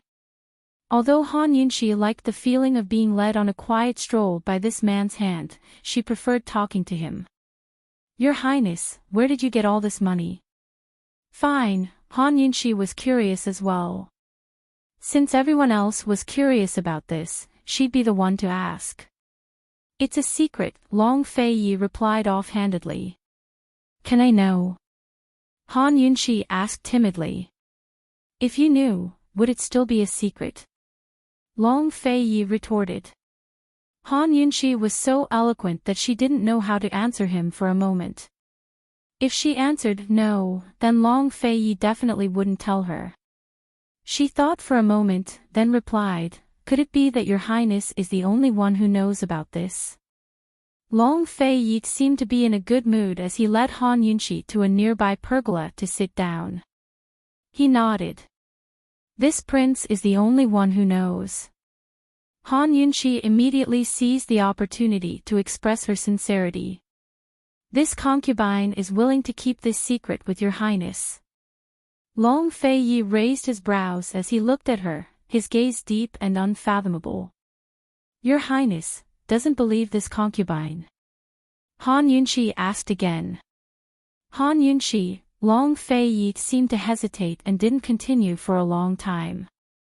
Han Yunxi waited cautiously. She felt that this guy seemed to want to say something important to her. She had forgotten how long it had been since this man called her by her name. He either didn't call her by her full name or called her by her full name, Han Yunxi. Seeing that he didn't continue, Han Yunxi became suspicious.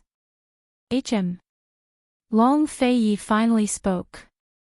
Han Yunxi, a secret that we keep together is no longer a secret. All right. He still didn't want to tell her.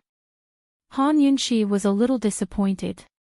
She muttered a faint "oh" and fell silent. Long Fei didn't speak either. He interlocked his fingers with hers and sat under the pergola for a long time.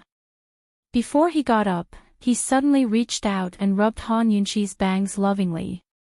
Let's go. A secret that we keep together is no longer a secret. Who would understand? On the way back to the estate, Han Yunxi kept mulling over Long Fei's words. She felt like Long Fei was implying something else, but after careful consideration, she realized she was overthinking things. If he didn't say anything, she wouldn't ask. In any case, there were plenty of things about him that she didn't know. She wasn't the type to force things, so if he was willing, he'd tell her eventually. Just like that, the Empress Dowager's birthday banquet came to a close. For the first time, Han Yunxi experienced firsthand just how two-faced Long Fei could be. But when she got back to the Duke of Qin's estate, she realized that there was no such thing as the worst, only worse, or blacker. As soon as they entered the gates of the Duke of Qin's estate, Chu Shifeng came to report, "Your Highness, I've already instructed the Ministry of Revenue to keep an eye on the charity auction. The Imperial Uncle's estate also sent word that he's planning to sell grain." Just then, he sent people to contact a few of the major grain merchants. Everything was under Long Fei's control. He nodded and calmly walked inside. But Han Yunxi gave a start. She turned to look at Long Fei and couldn't help but wonder if he'd sell her off one day without her even knowing. This guy's methods were truly unparalleled. She assumed that he'd raise the price to scam the Imperial Uncle's estate, but his true goal was to force the Imperial Uncle's estate to sell their grain instead. With severe famine and grain shortages, the imperial court and various charitable organizations had no way to buy grain even if they had the money. Under these circumstances, what could be faster than selling grain to raise funds? The Imperial Uncle's estate rarely embezzled silver from the national treasury, but they'd embezzled grain the most in recent years. They'd embezzled grain from the various prefectures and counties across the country, and even embezzled grain meant for disaster relief and military use. They'd hoard the grain for profit, then inflate the price to the highest possible price in times of famine or war to make a fortune. Aside from selling to the wealthy prefectures and counties, most of the grain was sold to the country. In other words, the Imperial Uncle's estate took the country's things and sold them to the country to empty out the national treasury. If this was in the past, the Imperial Uncle's estate wouldn't sell grain at this critical juncture because the price hadn't gone up yet and the country hadn't started buying grain from the people. But things were different this time. This time, the Imperial Uncle's estate had to fork out more than 2 million taels of silver within 10 days. The only way to do that was to sell grain. Is Your Highness planning to use the Imperial Uncle's 2 million taels to buy grain for disaster relief? Han Yunxi smiled. Perhaps only Long Fei would use the Imperial Uncle's money to buy grain from the Imperial Uncle's estate. I should be able to buy it, Long Fei intoned. In that case, the Imperial Uncle's estate won't last long. Han Yunxi rejoiced. Long Fei was puzzled. You understand. Han Yunxi didn't care about national affairs, but she'd read her share of official and unofficial histories. Of course she understood. Long Fei had been investigating the Imperial Uncle's embezzlement case for a long time now. If the Imperial Uncle hadn't been desperate enough to sell off the grain as soon as he returned to the country, he wouldn't have gotten hold of the clues so quickly. Chu Shifeng had already found out the various grain merchants the Imperial Uncle had contacted. It'd be much easier to track down the methods, places, and times of their transactions. With Long Fei's personality, he'd definitely destroy the Imperial Uncle's estate as soon as he had enough evidence. To put it bluntly, Long Fei's ultimate goal this time wasn't to provide disaster relief or trick people, but to create a chance to track down evidence of the Imperial Uncle's embezzlement. Long Fei was planning to explain everything to Han Yunxi after they entered the rooms, but who knew this woman would be so smart? The more he looked at her, the more domineering his gaze grew. the interest in his eyes grew stronger. Your Highness, Chinchia is smart, isn't she? Han Yunshi was still very confident. But Long Feiyi retorted, how could your lordship's woman not be smart? Han Yunshi's heart skipped a beat at his words as she gave a start. Long Feiyi turned to leave, a satisfied smile on his lips. Han Yunshi didn't even remember how she got back to Leisurely Cloud Pavilion. In any case, her heart felt as sweet as honey. She was smiling even in her dreams. That night, news came from the Ministry of Revenue that the Crown Prince and Li Yuan had delivered 1.2 million taels of silver. They also promised that the other half would arrive within 10 days. Long Feiyi was naturally busy with the imperial uncle's grain sales, while Han Yunshi was looking forward to the Crown Prince's wedding in 4 days. Mu Luiyue had said herself that the betrothal gifts could fill a street. According to Tianning's wedding customs, the betrothal gifts came first. 3 days before the wedding, the betrothal gifts had to be delivered to the bride's family. But on the second day, there was still no news from the Eastern Palace about the betrothal gifts. Mu Luiyue waited and waited at home, and so did Han Yunshi at home. Finally, at night, there was no news of the betrothal gifts, but a proclamation from the Eastern Palace. The gist of the contents was that the Crown Prince's wedding should be celebrated by the entire nation. But considering the severity of the famine and the need for frugality, the Crown Prince Consort ceremony would be cancelled. Instead, a small wedding ceremony would be held in the palace. The next day, Long Feiyi wasn't at home, so Han Yunshi received an invitation from the Eastern Palace on his behalf. It was an invitation for the two of them to attend the Crown Prince's wedding ceremony. Shouldn't the people in the palace be the least interested in seeing them at this time? Why were they even inviting them? Were they planning to use General Mu's estate as a show of force? Han Yunshi didn't want to go at first, but when she thought of Mu Luiyue's arrogance, she decided to go.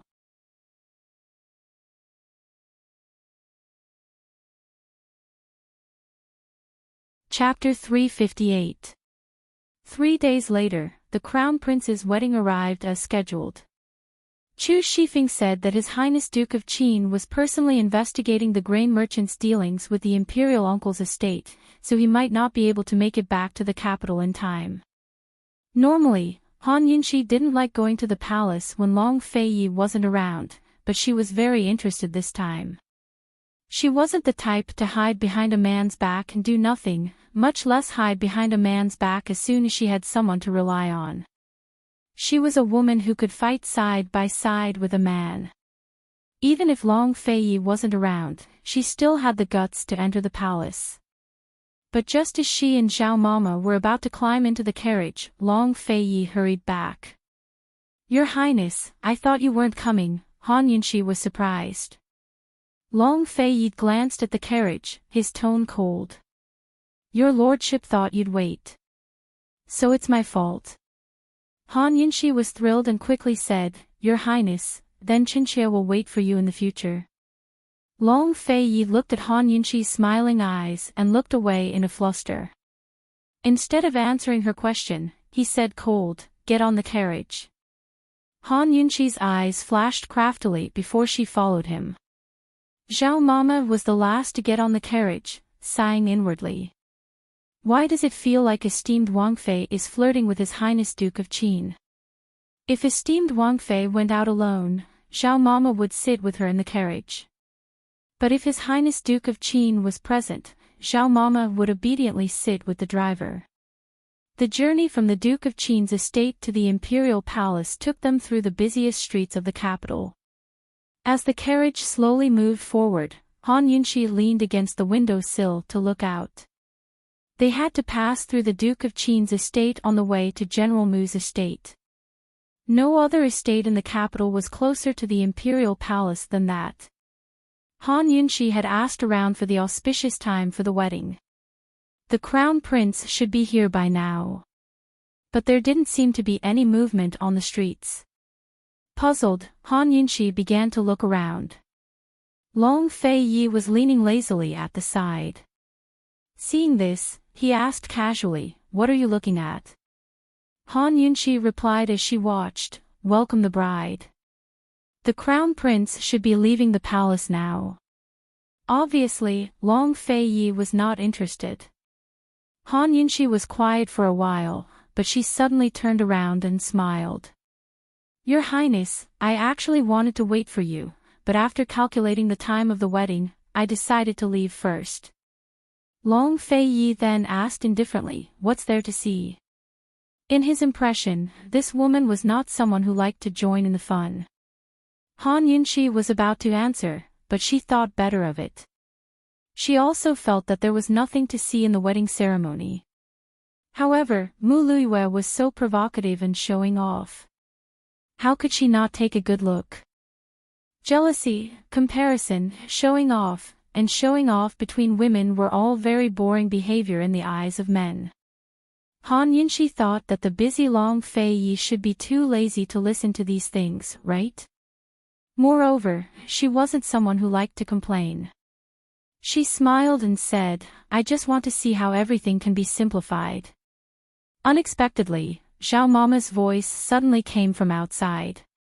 "Your Highness, it's not like that." Before Han Yunqi could react, Zhao Mama complained, "Your Highness, a few days ago, Mu Luiyue stopped esteemed Wang Fei's carriage in the alley. She said that she came specially to tell esteemed Wang Fei how grand her wedding was and how much betrothal money was. She also said that esteemed Wang Fei was marrying into the Duke of Qin's residence and that the wedding procession was hired by the Han family." That day, Zhao Mama had wanted to complain when she came back from the streets, but she didn't dare. Because no matter what method she used, she'd be using Mu Luiyue's mouth to criticize His Highness Duke of Qin. She originally wanted to let it go like esteemed Wang Fei, but after eavesdropping on the conversation between master and mistress, she couldn't help herself. Moreover, they were separated by the curtains, so she didn't have to face His Highness Duke of Qin directly. That was why she dared to say it. She thought that if His Highness Duke of Qin was unhappy about the previous marriage, it wouldn't be good to flip out in public. Moreover, esteemed Wang Fei was in the carriage, so she should be able to block it for her. Han Yunqi was stunned by Zhao Mama's words. This damnable Zhao Mama. She said that Mu Luiyue could do whatever she wanted, but why did she have to bring up the wedding procession that the Han family had hired? How awkward was this? Long Fei Yi didn't think that she was still complaining, right? Following the silence, the atmosphere in the carriage gradually became awkward. Under these circumstances, even that damnable Zhao Mama didn't say anything. Han Yunqi maintained her posture of looking out the window, wishing she could find a crack in the carriage and crawl out. She admitted that she minded the important matter of marriage. Otherwise, she wouldn't have retaliated against Mu Luiyue like that. However, she didn't complain. She was well aware that her marriage with Long Fei had involved complicated conflicts of interest. He could only blame himself for being the Duke of Qin and she being the daughter of the Empress Dowager's benefactor. She only rejoiced that she hadn't become the Empress Dowager's spy and that they hadn't become enemies. Just as they were silent, the joyous sounds of gongs and drums came from afar. The people on the street all made way. The wedding procession had arrived. Your Highness, esteemed Wang Fei, the wedding procession has left the palace. Zhao Mama, who had been waiting in fear, finally found an opportunity to resolve the awkwardness. Han Yunqi immediately said, "They really came. I thought I would miss them." Alright, although she pretended that nothing had happened, she really wanted to turn around and see Long Fei Ye's expression. It would have been fine if Zhao Mama hadn't said anything, but now that she said it, Your Highness Duke of Qin, don't you have any reaction at all? After waiting for a while, there was still silence. Han Yunqi finally hid the trace of disappointment in her heart and pretended to be excited as she stuck her head out to look at the wedding procession. However, what she saw was enough to make her smile. That wedding procession couldn't even be called a procession. Although the Crown Prince's wedding was simple thanks to them, it shouldn't be this simple. Any other rich family's wedding in the capital could compare to the Crown Prince's wedding procession. She saw the Crown Prince riding a tall horse at the very front. Behind him was a palanquin, followed by a matron of honor. Behind the palanquin were several musicians, and then there was nothing. Including the people carrying the palanquin, there were no more than 20 people. Han Yunshi couldn't help but worry for Mu Luiyue out of goodwill. Looking at the situation, Long Tianma was quite heartless to this Crown Prince consort. He wasn't afraid that General Mu would mind such a display. In other words, although marrying Mu Luiyue was a way to rope her in, it was also a way to threaten her. It could be said to be a combination of kindness and severity. Whether Mu Luiyue's days in the future would depend entirely on the performance of General Mu's estate. The wedding procession wasn't large. Moreover, the headlines had been dominated by the auction for the past few days, so the sensational effect had faded away. It was a far cry from when Han Yunshi had married into the Duke of Qin's estate. Han Yunshi admitted that she was quite vengeful at times. At this time, she especially wanted to go to General Mu's estate to see Mu Luiyue. However, she wasn't in a rush.